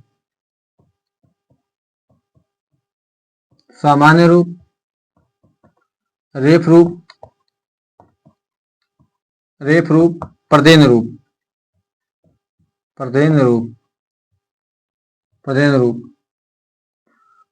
जो यहाँ पे लिखा प्रदेन रूप लिखा है। जैसे सामान्य रूप मतलब जैसे आप लोग देखते हैं, राजेश हो गया, राजू हो गया, रोहित हो गया। तो आप लोग इसमें रा, इसमें सामान्य रूप लिखा है, ना इसमें आधा लिखा है, ना प्रदेन रूप है, कुछ नहीं लिखा। ठीक है, पहला हो गया, इसमें कुछ आपको करना नहीं। दूसरा रेफ रूप, जैसे कर्म हो गया,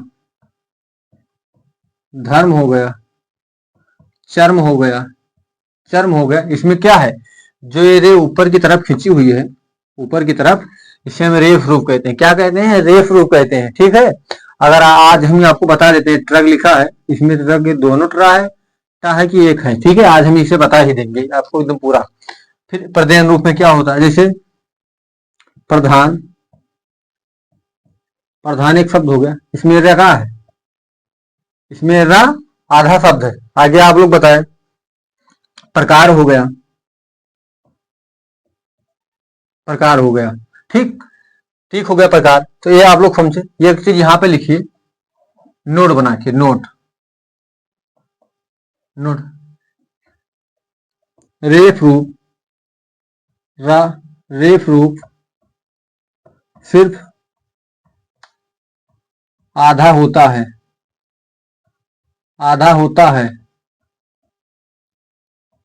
क्या होता है? आधा होता है, तथा सभी र पूर्ण होते हैं। क्या होते हैं? पूर्ण होते हैं। क्या होते हैं? पूर्ण होते हैं। क्या होते हैं? रा रेफ रूप सिर्फ आधा होता है तथा सभी रा पूर्ण होते हैं। मतलब सामान्य रूप और प्रदेन रूप पूर्ण होते हैं। क्या होते हैं? सामान्य रूप, प्रदेन रूप पूर्ण, और रेफ रूप आधा। ठीक, आधा होते हैं। ठीक, आधा होते हैं। तो यहाँ पे देखिए, जैसे आप लोग देखते हैं ट्रक, ट्रक, तो अब आप लोग इसमें बताएं या यह ट्रक में जो एक लगा है हलंत, इसे हटा देते हैं, इसे हटा देते हैं पहले। ये लिखा है टक, ये जो एक लिखा है, ये किधर टका है, इसे हम क्या कहते हैं, ये ये हलंत लगा हुआ है, क्योंकि ये आधा हो जाता है और हलंत रा रूफ रे इस तरह लगता है, इस तरह लगता है, ठीक है। ये रा कोई नहीं होता, जैसे हमने इसमें लिख दिया रा, तो ये रा कोई नहीं होता है, क्योंकि ये इसमें एक ही रा पूर्ण है, इसमें यही रा है, ये पूर्ण रा लगा हुआ है। क्या यहाँ से आप लोग देखिए इसे बनता है रा, ये पूर्ण रा ही है, और ये हलंत है, क्या है हलंत है का, क्या बन गया ट्रक। और इसमें आप लोग देख सकते हैं कि हमने बताया कि रेफ रूफ रा आधा होता है और सामान्य रूप और पदेन रूप पूर्ण होता है, ठीक है, यही आधा होता है। तो आप लोग समझ गए ट्रक में ये दोनों रा होते हैं कि एक पदेन रूप होता है, एक हलंत होता है, ठीक है, आप लोग समझ गए। अब हम इसके आगे चलते हैं, हमने आपको बता दिया पूरा।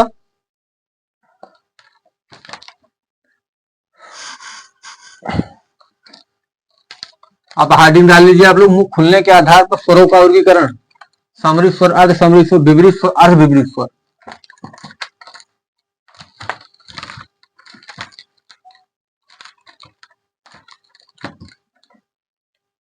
हेडिंग डाल लीजिए, मुख खुलने के आधार स्वरों का वर्गीकरण।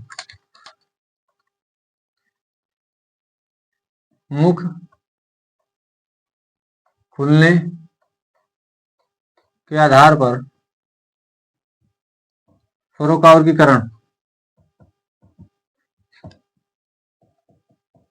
वर्गीकरण में विभाजन चार होते हैं, समृद्ध स्वर, अर्ध समृद्ध स्वर, विपरीत, अर्ध विपरीत स्वर। पहला है समृद्ध स्वर,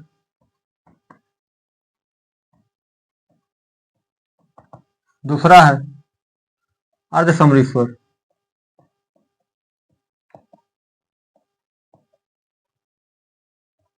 तीसरे नंबर पर है विपरीत स्वर,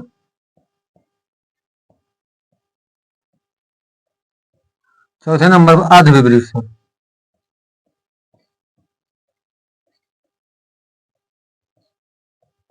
क्या अर्ध विपरीत स्वर। अब इनकी परिभाषा क्या है। समृद्ध स्वर किसे कहते हैं, मुख, समृद्ध स्वर किसे कहते हैं आप लोग बताएं। मुख लगभग बंधु, मुख लगभग बंधु, मुख लगभग बंद हो,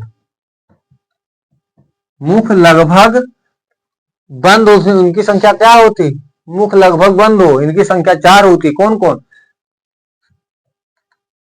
छोटी, बड़ी, छटाऊ, बढ़ाओ, इनकी संख्या चार होती है, आपको ध्यान रखना है। अर्ध समृद्ध स्वर किसे कहते हैं, मुख आधा है, मुख आधा बंद हो, मुख आधा बंद हो, मुख आधा बंद हो, मुख आधा बंद हो, इनकी संख्या कितनी होती है आप लोग बताएं। ये वो होती है, क्या होती है, इनको आप उच्चारण करके देखिए अपने मुख से, क्योंकि यहाँ पे लिखना और प्रैक्टिकल करना बहुत अंतर है। विपरीत स्वर, मुख पूरा खुला, मुख मुख पूरा खुला हो, इनकी संख्या एक होती है आ, बड़ा आ, क्या होती है बड़ा आ। चार चार तीन सात, बचे कितने आप लोग बताएं, तीन बचे, ये हम रख आधे विपरीत। मुख लगभग बंद हो, क्या है, मुख आधा बंद हो, मुख आधा बंद हो। क्या क्या बचा इसमें, आए, क्या क्या आप लोग बताएं, छोटा आए, ओ सात तीन 10 हो गए। आप लोग यहां तक एक बार इसकी साठ ले लीजिए। उसके बाद चलते हैं परंपरागत स्वर, परंपरागत स्वर, परंपरागत स्वर किसे कहते हैं। 1.5 घंटे में क्लास हमारी कंप्लीट हो जाएगी पूरा एकदम। एक बार इसकी साठ ले लीजिए इसे। अब हम चलते हैं परंपरागत स्वर।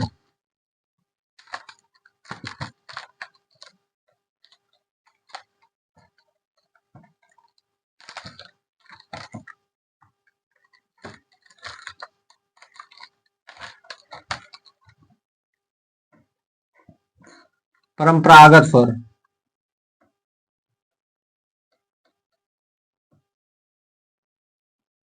परंपरागत स्वर किसे कहते हैं? तीन होते, अनुनासिक, अनुस्वार, विसर्ग। क्या होते हैं? अनुनासिक, अनुस्वार, विसर्ग। अनुनासिक,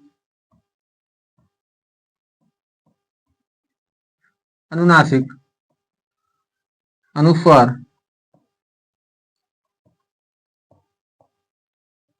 अनुस्वार से अनुस्वार क्या कहते हैं? अनुस्वार, अनुस्वार। तीसरे नंबर पर विसर्ग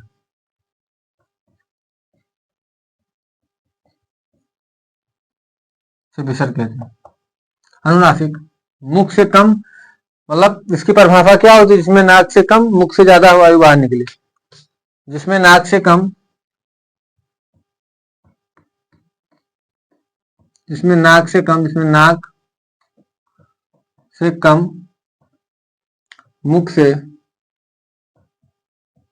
ज्यादा वायु बाहर निकले, ज्यादा वायु बाहर निकले, बाहर निकले, उन्हें क्या कहते हैं? अनुनासिक कहते हैं। जैसे जिसमें नाक से कम मुख से ज्यादा वायु बाहर निकले, अनुनासिक कहते हैं। जैसे दांत हो गया, या एक तद्भव शब्द है, तद्भव, ये आपको ध्यान होना चाहिए। तद्भव, ये जो अनुनासिक तद्भव शब्दों में प्रयोग होता है और कहीं नहीं। जैसे आप लोग बताएं,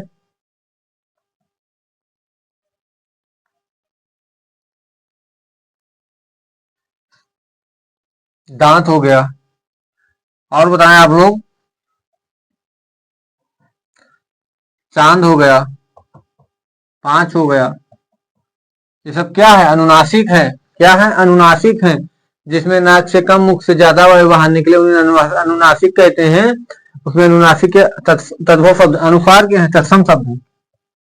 तत्सम शब्द हमेशा प्राय तत्सम, तत्सम में प्रयोग होते हैं। मतलब इसकी परिभाषा, इसमें नाक से, जिसमें नाक से ज्यादा, इसमें नाक से ज्यादा, नाक से ज्यादा वायु, जिसमें नाक से ज्यादा, नाक से ज्यादा तथा मुख से कम वायु बाहर, तथा मुख से कम वायु बाहर निकले, मुख से कम वायु बाहर निकले, कम वायु बाहर निकले, बाहर निकले ने क्या कहते हैं? अनुस्वार कहते हैं। जैसे दंत, दंत, कंत, फिर पंच, गंगा। अब एक बचा विसर्ग। अब विसर्ग आप लोग बताएं, विसर्ग कहते हैं।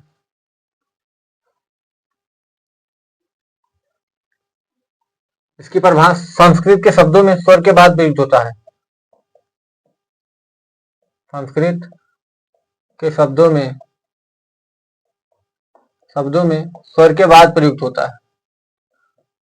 स्वर के बाद प्रयुक्त होता है, प्रयुक्त होता है, प्रयुक्त होता है। उसे क्या है? विसर्ग। जैसे प्राय, पर हमेशा स्वर के बाद प्रयोग होती है। जैसे दुख, नहीं, प्राय। और आप लोग बताएं, प्राय, प्रातः काल, प्रातः काल। विसर्ग, यह देखो, यह ना तो स्वर है ना ही व्यंजन है, ना इसमें स्वर को काउंट किया, ना ही व्यंजन को। किसके अनुसार? पंडित किशोरी प्रसाद वाजपेयी के अनुसार। यहां लिख लीजिए, पंडित किशोरी प्रसाद वाजपेयी के अनुसार, किशोरी प्रसाद वाजपेयी के अनुसार, वाजपेयी के अनुसार, अनुसार ना तो स्वर है, ना तो स्वर, ना ही, नहीं व्यंजन, ना ही व्यंजन है। क्या है? नहीं व्यंजन है। ठीक है, ना तो स्वर है ना तो व्यंजन है, उन्हें क्या कहते हैं? विसर्ग कहते हैं।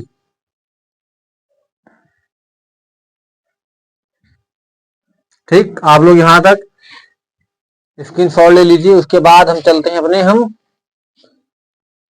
स्पर्श व्यंजन, जो 25 हमारे स्पर्श व्यंजन होते हैं इसको पढ़ते हैं। ज्यादा देर नहीं, मतलब अभी और चलेगी आधा घंटा तक क्लास, 1.5-2 घंटे में खत्म हो जाएगा चैप्टर। ठीक, अब इसके आगे हम चलते हैं।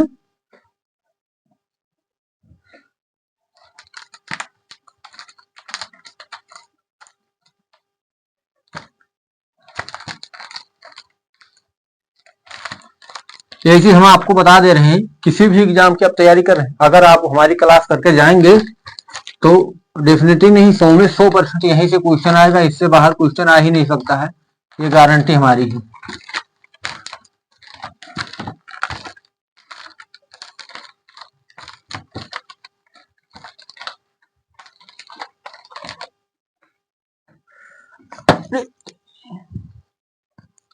स्पर्श व्यंजन,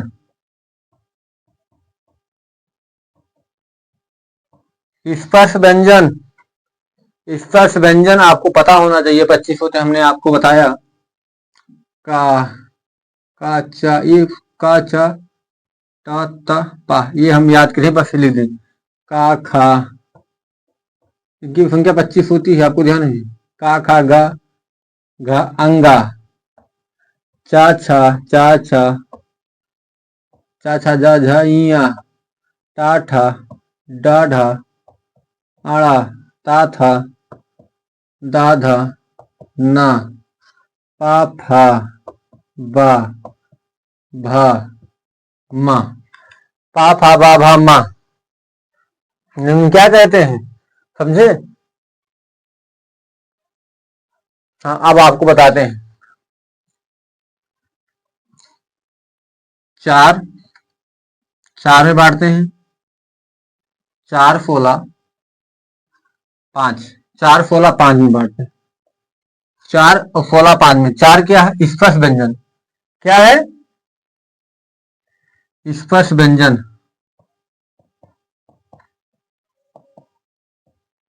इस 16 क्या है? स्पर्श संघर्षी व्यंजन। स्पर्श,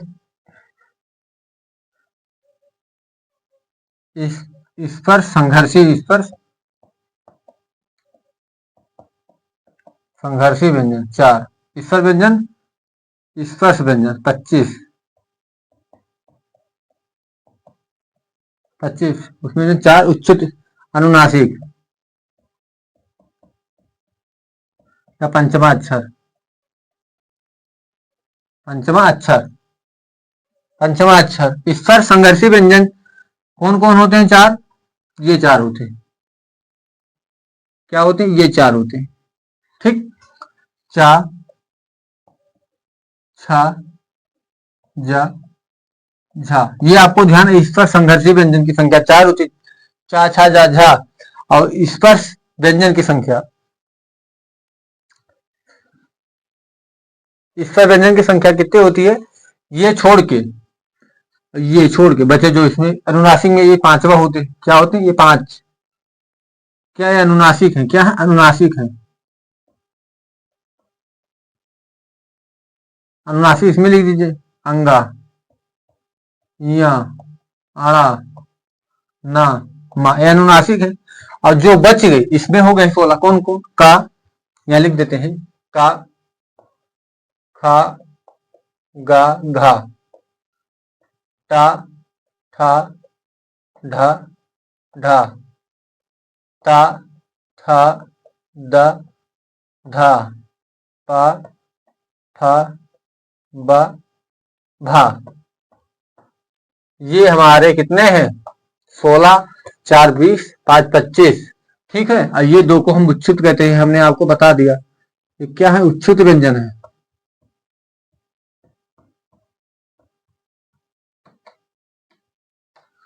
क्या है? उच्छित व्यंजन है। ठीक है भाई, क्या है? उच्छित व्यंजन है। आपको यहां तक ध्यान रखना। आप लोग यहां तक लिख लीजिए, उसके आगे हम चलते हैं, तब बताते हैं आपको। लिख लिए होंगे आप लोग, एक बार इसे लिखिए, उसके बाद बताते हैं। लिख लिए, मिटाएं इसे। ठीक है, मिटा दे रहे हैं। ये नहीं मिटाएंगे, इसमें अभी हमें आपको और कुछ बताना है।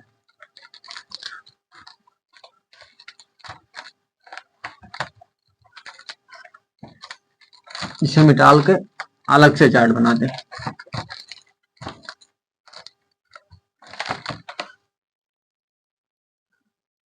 चार्ट बना दें पहले।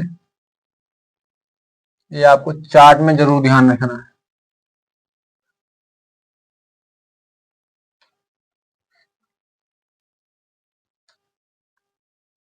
ये कितने, ये एक,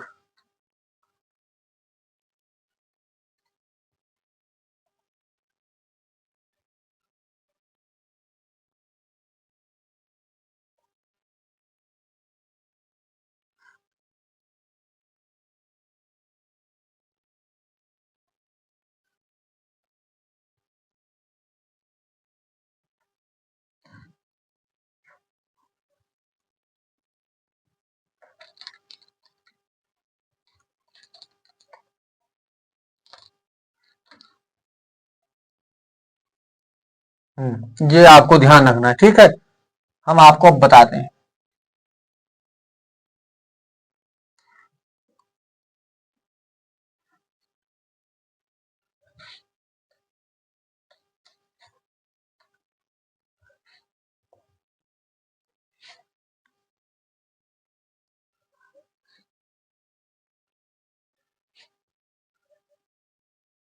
हमें भी बुला ले बाबा हरि के नाम। ये क्या हमने आपको बताया, ये है का वर्ग। क्या है, का वर्ग। का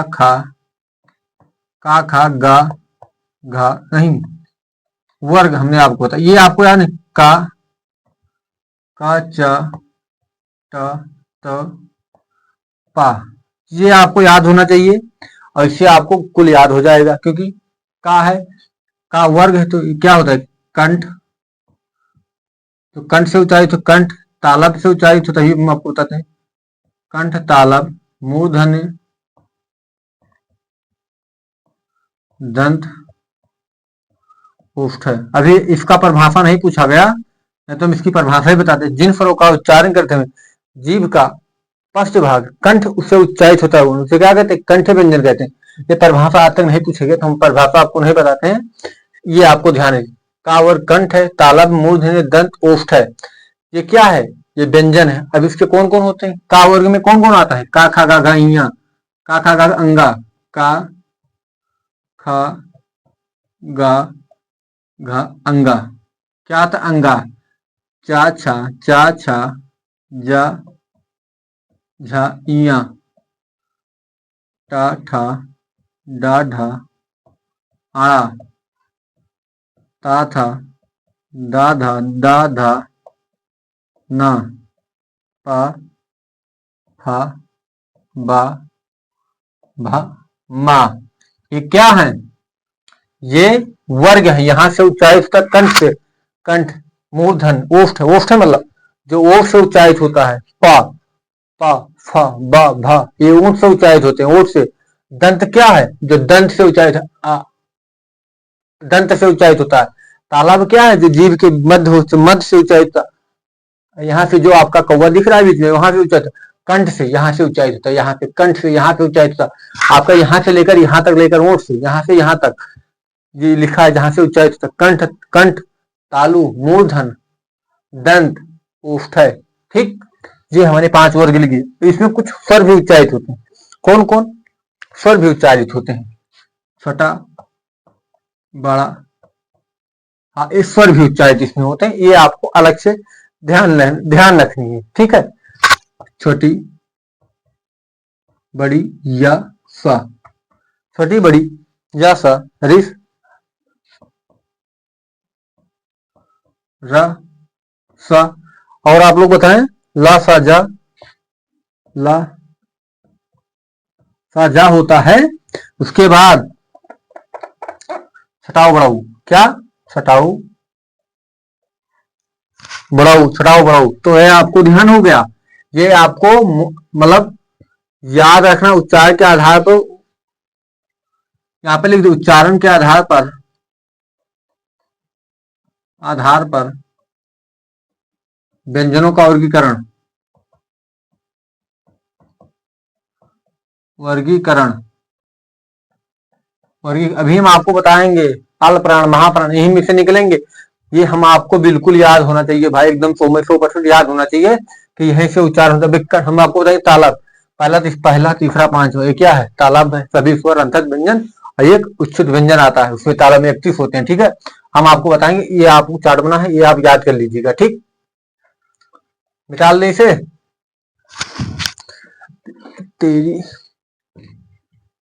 एक मिनट, थोड़ा देखें वीडियो वगैरह चल रहा है कि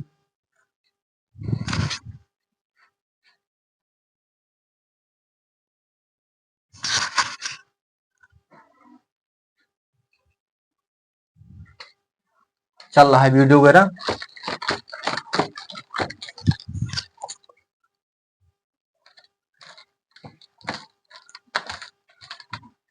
अब अंतस्थ व्यंजन, आप लोग उदाहरण छोड़िए, अंतस्थ व्यंजन किसे कहते हैं?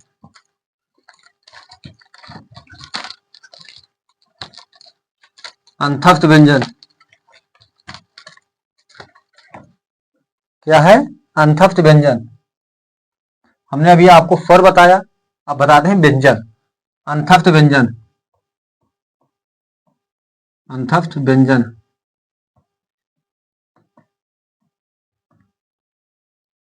जिन स्वरों का उच्चारण करते में श्वास वायु कम खर्च हो, जिन स्वरों का उच्चारण करते समय, परिभाषा क्या है इनकी? जिन स्वरों का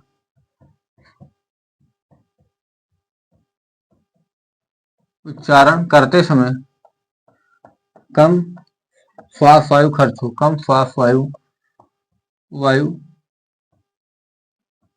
खर्च हो, अल्पप्राण कहते। कभी ये परिभाषा नहीं पूछी गई, सिर्फ आपको पूछेगी कि संख्या कितनी उच्चार होती, कौन कौन? या, र, ला, वा। अब इसमें भी बताते हैं, या वा अर्धस्वर, इसे क्या कहते हैं? अर्धस्वर कहते हैं, अर्धस्वर। डॉक्टर भोलेनाथ तिवारी ने कहा, क्या है ये? अर्धस्वर। क्योंकि डॉक्टर भोलेनाथ तिवारी ने संघर्षहीन व्यंजन कहा। डॉक्टर भोलेनाथ तिवारी इन्हें संघर्षहीन व्यंजन का, इन्हें संघर्षहीन कहा, संघर्षहीन व्यंजन कहा, व्यंजन भी कहा। क्यों कहा? इसका भी कोई कारण तो होगा, क्योंकि या हुआ एक स्वर में भी प्रयुक्त होता है। क्या या हुआ स्वर में भी प्रयुक्त होता? कैसे? आपने लिखा कौवा, हम आपको उदाहरण बताते हैं। कौवा, ये भी आप कौवा लिखिए, ये भी कौवा लिखिए, ये कौवा लिखिए, ये भी कौवा लिखिए, क्योंकि इसमें स्वर भी, ये भी सही है, ये भी सही है। जैसे अभी हम आपको बताते हैं, इसलिए, इसलिए, इसलिए, इसमें अलग क्या? आप ये बताइए पहले। ये दोनों सही है। देखिए कौवा, कौवा दो की आवाज आती है, कौवा, कौवा, क्योंकि इसमें स्वर की भी आवाज आती है और व्यंजन की भी आवाज आती है, इसलिए इसे क्या कहते हैं? अर्धस्वर कहते हैं। या हुआ क्या? अर्धस्वर। डॉक्टर, यहां लिख देते हैं, डॉक्टर भोलेनाथ तिवारी ने इन्हें संघर्षहीन व्यंजन कहा, क्योंकि या हुआ एक अर्धस्वर है। या जैसे कौवा है तो या का वा, इसमें वा की भी आवाज आती है और आ की आवाज भी आती है। जैसे यहाँ पे लिखा है इसलिए, इसलिए में स्वर भी आता है और व्यंजन भी आता है, इसमें दोनों का आवाज प्रयुक्त होता है। इसलिए क्या कहते हैं? आप आइए देख सकते हैं, जैसे आइए, एक शब्द लिखिए, फिर लिखिए आइए, आइए। इसमें क्या अंतर है भाई? इसमें दोनों तो एक ही प्रयुक्त होता है ना, आइए, आइए का मतलब। और इसलिए से संघर्षहीन व्यंजन, या आप लोग इससे क्या संघर्षहीन व्यंजन भी कहते हैं, आदेश्वर भी कह सकते हैं। ठीक है, दो बच गए हमारे, या रा बचे, वाह बचे। रा क्या है हमारा? रा प्रकंपित है। रा क्या है? प्रकंपित या लुंठित। रा क्या है? प्रकंपित, प्रकंपित या लुंठित, प्रकंपित या लुंठित। जिन स्वरों का उच्चारण करते हैं मतलब रगड़ खाकर, र र र, आप जैसे रा का उच्चारण करते हैं र, तो र क्या एक झनकार उत्पन्न होता है, कैसे रगड़ खाकर उत्पन्न होती है, र र क्या हो गया, रा एक मतलब रगड़ खाकर उत्पन्न होती है, रा कहते हैं। ये क्या है, र एक लुंठित है, बचा क्या, ला, अकेला ला से क्या कहते हैं हम, आप लोग बताए सीधे, पार्श्विक व्यंजन।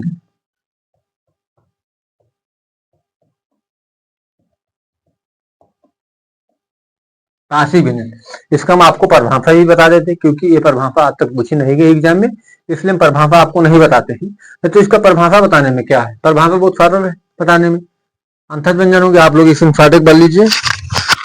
उसके आगे फिर चलते हैं उसमें व्यंजन। उसमें व्यंजन आपको तीनों बताते हैं, सा ये किसमें प्रयोग होता है किसमें नहीं। फिर आगत स्वर बताते हैं,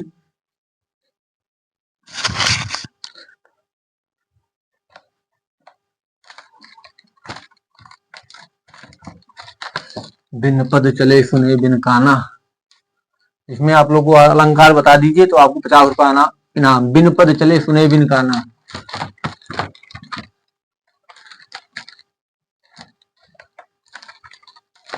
उसमें व्यंजन दूसरे नंबर पर।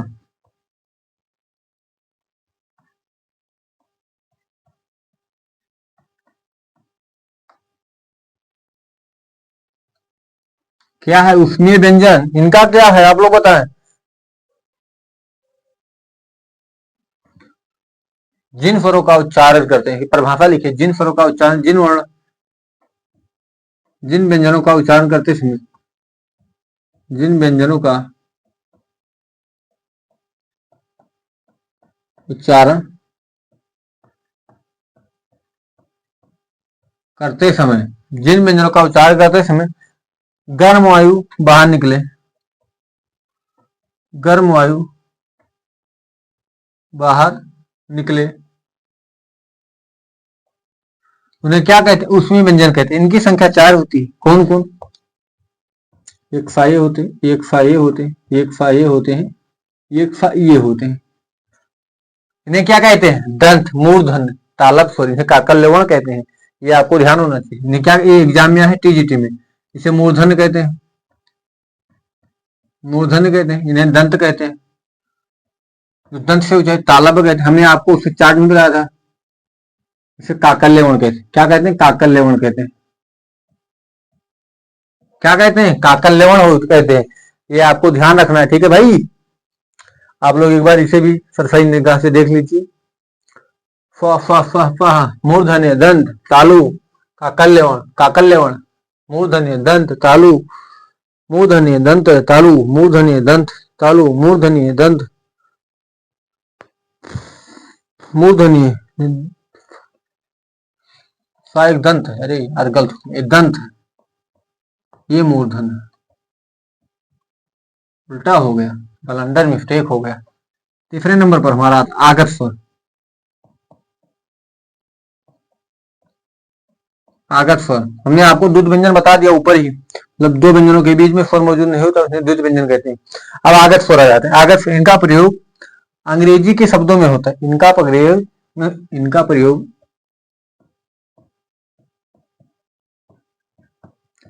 इनका प्रयोग अंग्रेजी के शब्दों में होता है। इनका प्रयोग अंग्रेजी के शब्दों में,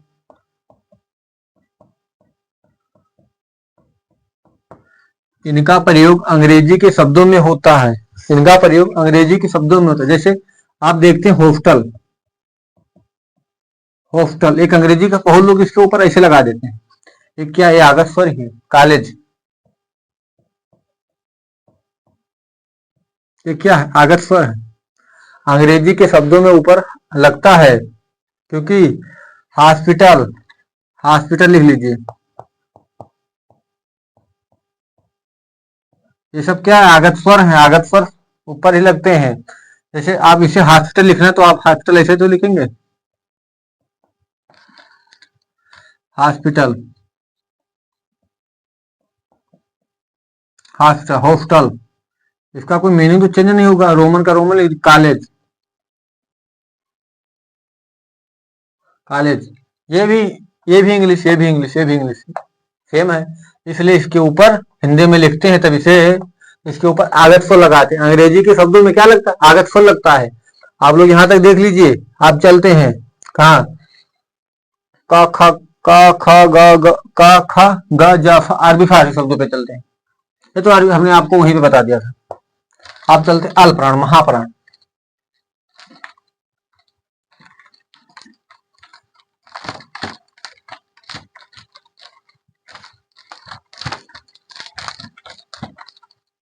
पहले आप लोग पंचमा अक्षर लिख लीजिए स्वर व्यंजन यहाँ पे, तब बताते हैं आपको। काचा, काचा ट, काचा ट त पा, का खा, गा घा, अंगा चाछा, जा झा, इया टाठा, ढा ढा, अड़ा, अड़ा ता था, दा धा, ना, पाप पाफा बा भा मा। हाँ, अब बताते हैं अल प्राण। ये आपको ध्यान होना चाहिए। अभी इसके बारे में आपको डिस्कस करते हैं। अल प्राण, अल प्राण।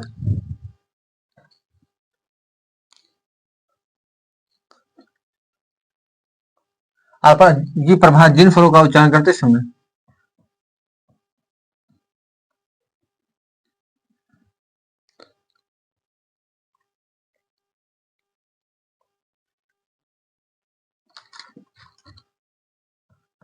ये बात है, जिनके उच्चारण में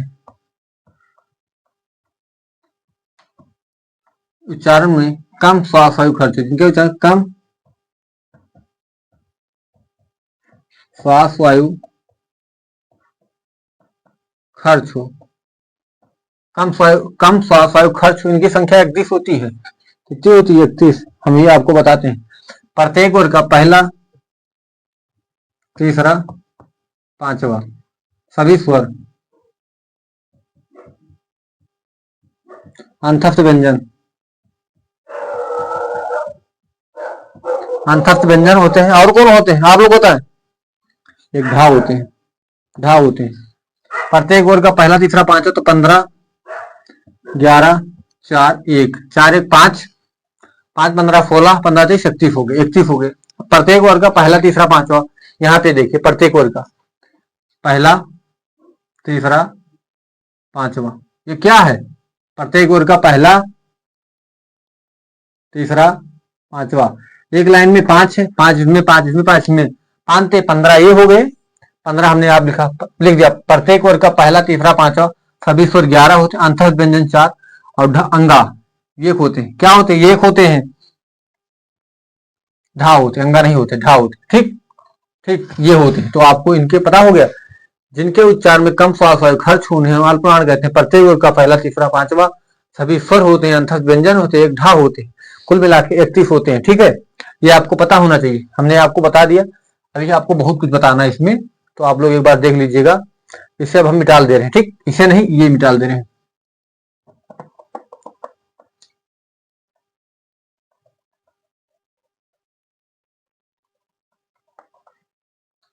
यही हम कहते हैं अल्पप्राण को महाप्राण,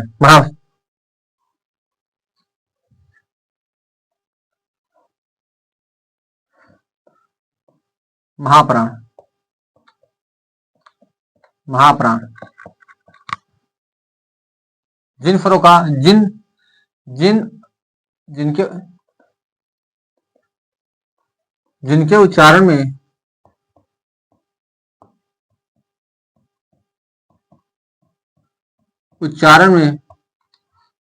मुख से ज्यादा वायु बाहर निकले, जिनके उच्चारण में मुख से ज्यादा वायु बाहर निकले, मुख से ज्यादा वायु बाहर निकले,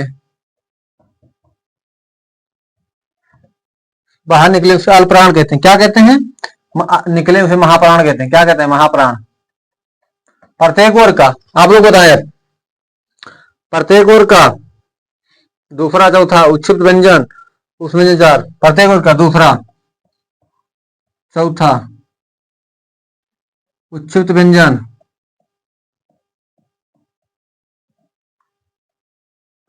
तीनों सा होते हैं। सा सा सा ये होते हैं। 10 अंतर मतलब उसमें व्यंजन होते चारों।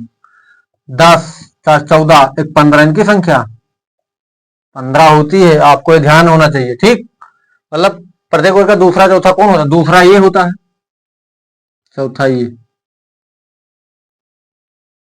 5 इसमें 5 इसमें ये हो गए।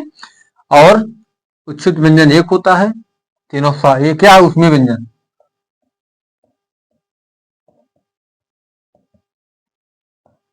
उसमें व्यंजन है। ठीक, यहां तक आप लोगों को क्लियर हो गया होगा। अब हम चलते हैं अपने स्वर तंत्रियों के आधार पर वर्णों का विभाजन। अब हम लास्ट की तरफ चलते हैं।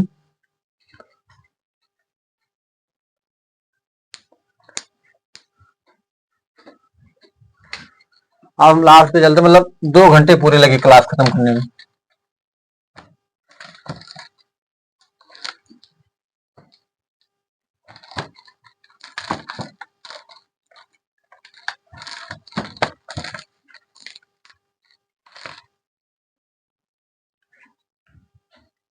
क्या है स्वर तंत्रियों के आधार पर वर्णों का विभाजन? स्वर तंत्रियों के आधार पर,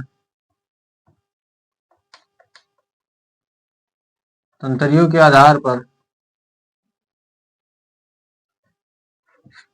वर्णों का विभाजन।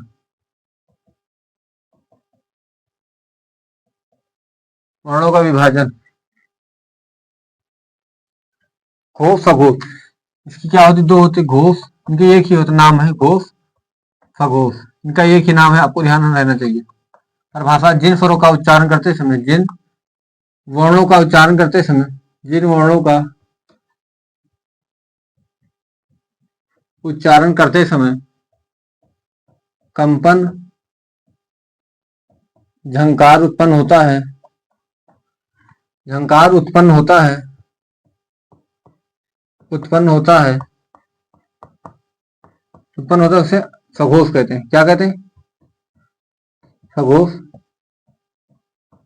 कहते हैं। ये भी 31 होते हैं। कितने होते हैं? 31 होते हैं। प्रत्येक वर्ग का तीसरा चौथा पांचवा, क्या?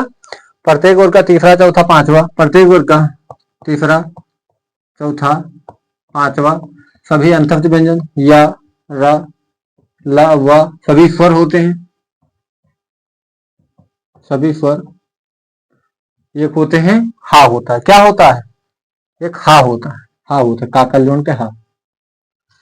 15 ये, 11 ये, सभी नहीं 4 सभी स्वर 11 एक ही। 15 4 9, 15 4 19 20 11 31। प्रत्येक वर्ग का ये होता है, ये होता है, ये होता है। मतलब ये एक होता है, ये एक होता है, ये होता है, ये 3 होते हैं प्रत्येक वर्ग का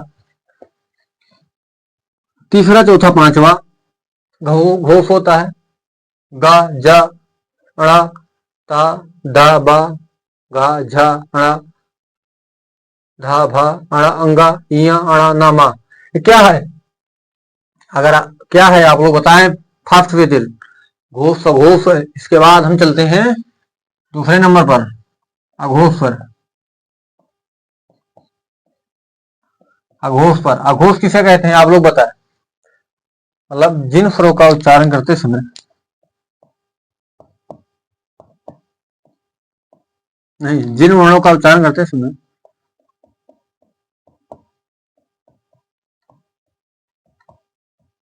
उच्चारण करते समय जिन स्वरों का उच्चारण करते समय झंकार या कंपन उत्पन्न ना हो,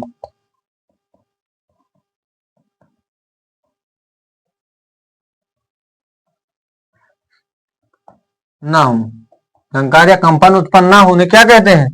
अघोष कहते हैं। इनकी संख्या इसे मिटा दे रहे हैं, आपको पता हो गया। प्रत्येक वर्ग का पहला और दूसरा, प्रत्येक वर्ग का पहला पहला और दूसरा होता है और तीनों सा होते हैं। कौन? ये सा, ये सा, ये सा। इनकी संख्या 13 होती है। ठीक, इनकी संख्या कितनी होती है? 13 होती है। ये आपको पता होना चाहिए। अब चलते हैं संयुक्त व्यंजन, सबसे लास्ट में पढ़ते हैं, हमें इसे पढ़ लेना चाहिए पहले, मतलब क्या कोई फर्क नहीं पड़ता पढ़ने में। संयुक्त व्यंजन हम पढ़ते हैं, हमें बेचारे आपको पता हो गया होगा इसे। तेरी मंद मंद मुस्कानिया पे बलिहार सांवरे, बलिहार सांवरे, तेरे बाल बड़े घुंघराले लगते ही प्यारे प्यारे। अब आप लिख लीजिए संयुक्त व्यंजन।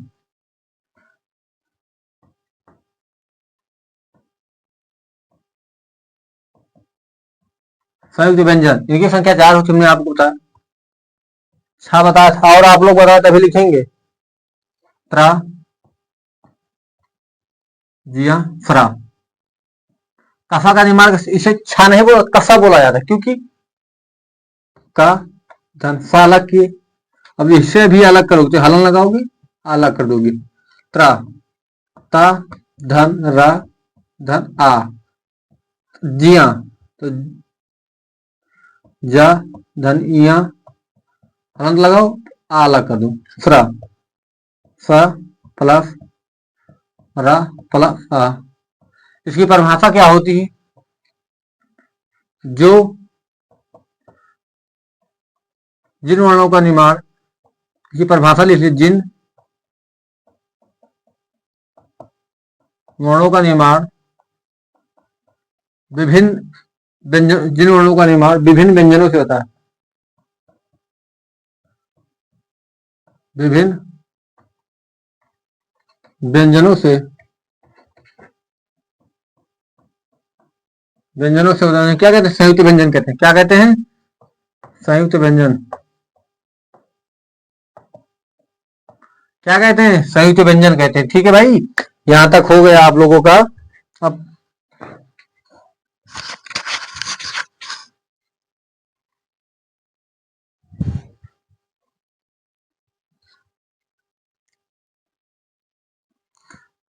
यहां तक हो गया,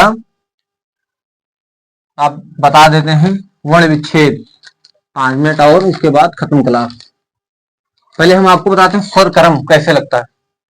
स्वर क्रम, स्वर क्रम आपको इस तरह में, का, छोटा, बड़ा, छोटी, बड़ी, छोटाऊ, बड़ाऊ, रेस, ये, आए, वो, औ, हो गए, अंग, आहा। क्योंकि स्वर 13, अगर आपको ये पूछा जाए कि स्वर कितने थे, 11, अगर कुल स्वर पूछा तो 13 आपको बताना। अयोग को विसर्ग को दोनों को जोड़ लेना है आपको, क्योंकि एग्जाम में पूछ चुका है, एग्जाम का ध्यान नहीं आता है। कुल स्वर पूछे 13 है, क्योंकि इसमें आपको लेना। और ये क्रम हमारा लिखने का, कक्का किक्की, कक्का कक्का कुकु, कक्का कक्का किक्की किक्की, कुकु कुकु, कके कके, कुकु को, इस तरह से। ठीक है, ये आपको बताना। अब हम आते हैं वर्ण विच्छेद पर। लास्ट है वर्ण विच्छेद, 6-7 बताएंगे, वो आपको बताना है। वर्ण विच्छेद आप अलग कीजिए, हम आपको बताते हैं। जैसे सुरेश है, महेश है, महेश है, लोकेश है,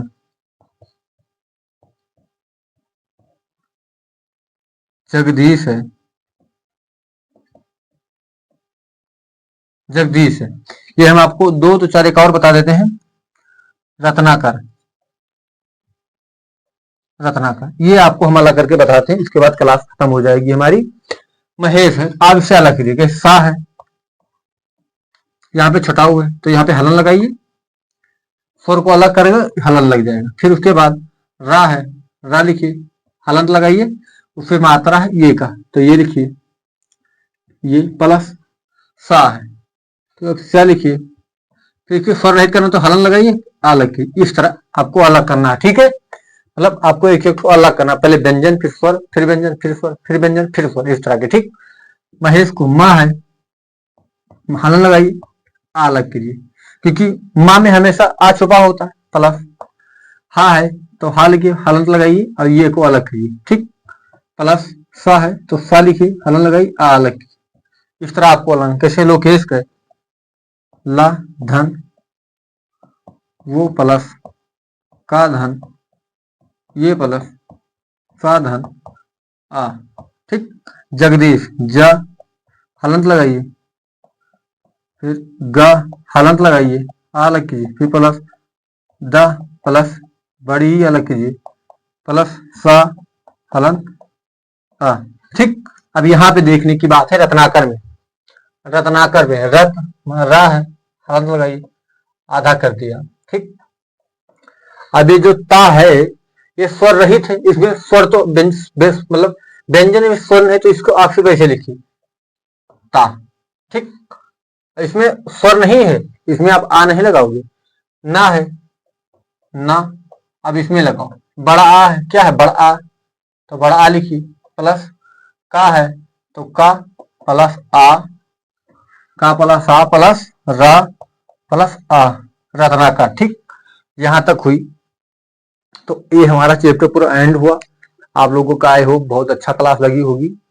इसके आगे हम मतलब एक टॉपिक एक दिन में कंप्लीट करेंगे, कोई छोटा टॉपिक है तो 2 टॉपिक ले लेंगे, ठीक है। अगर हमारी वीडियो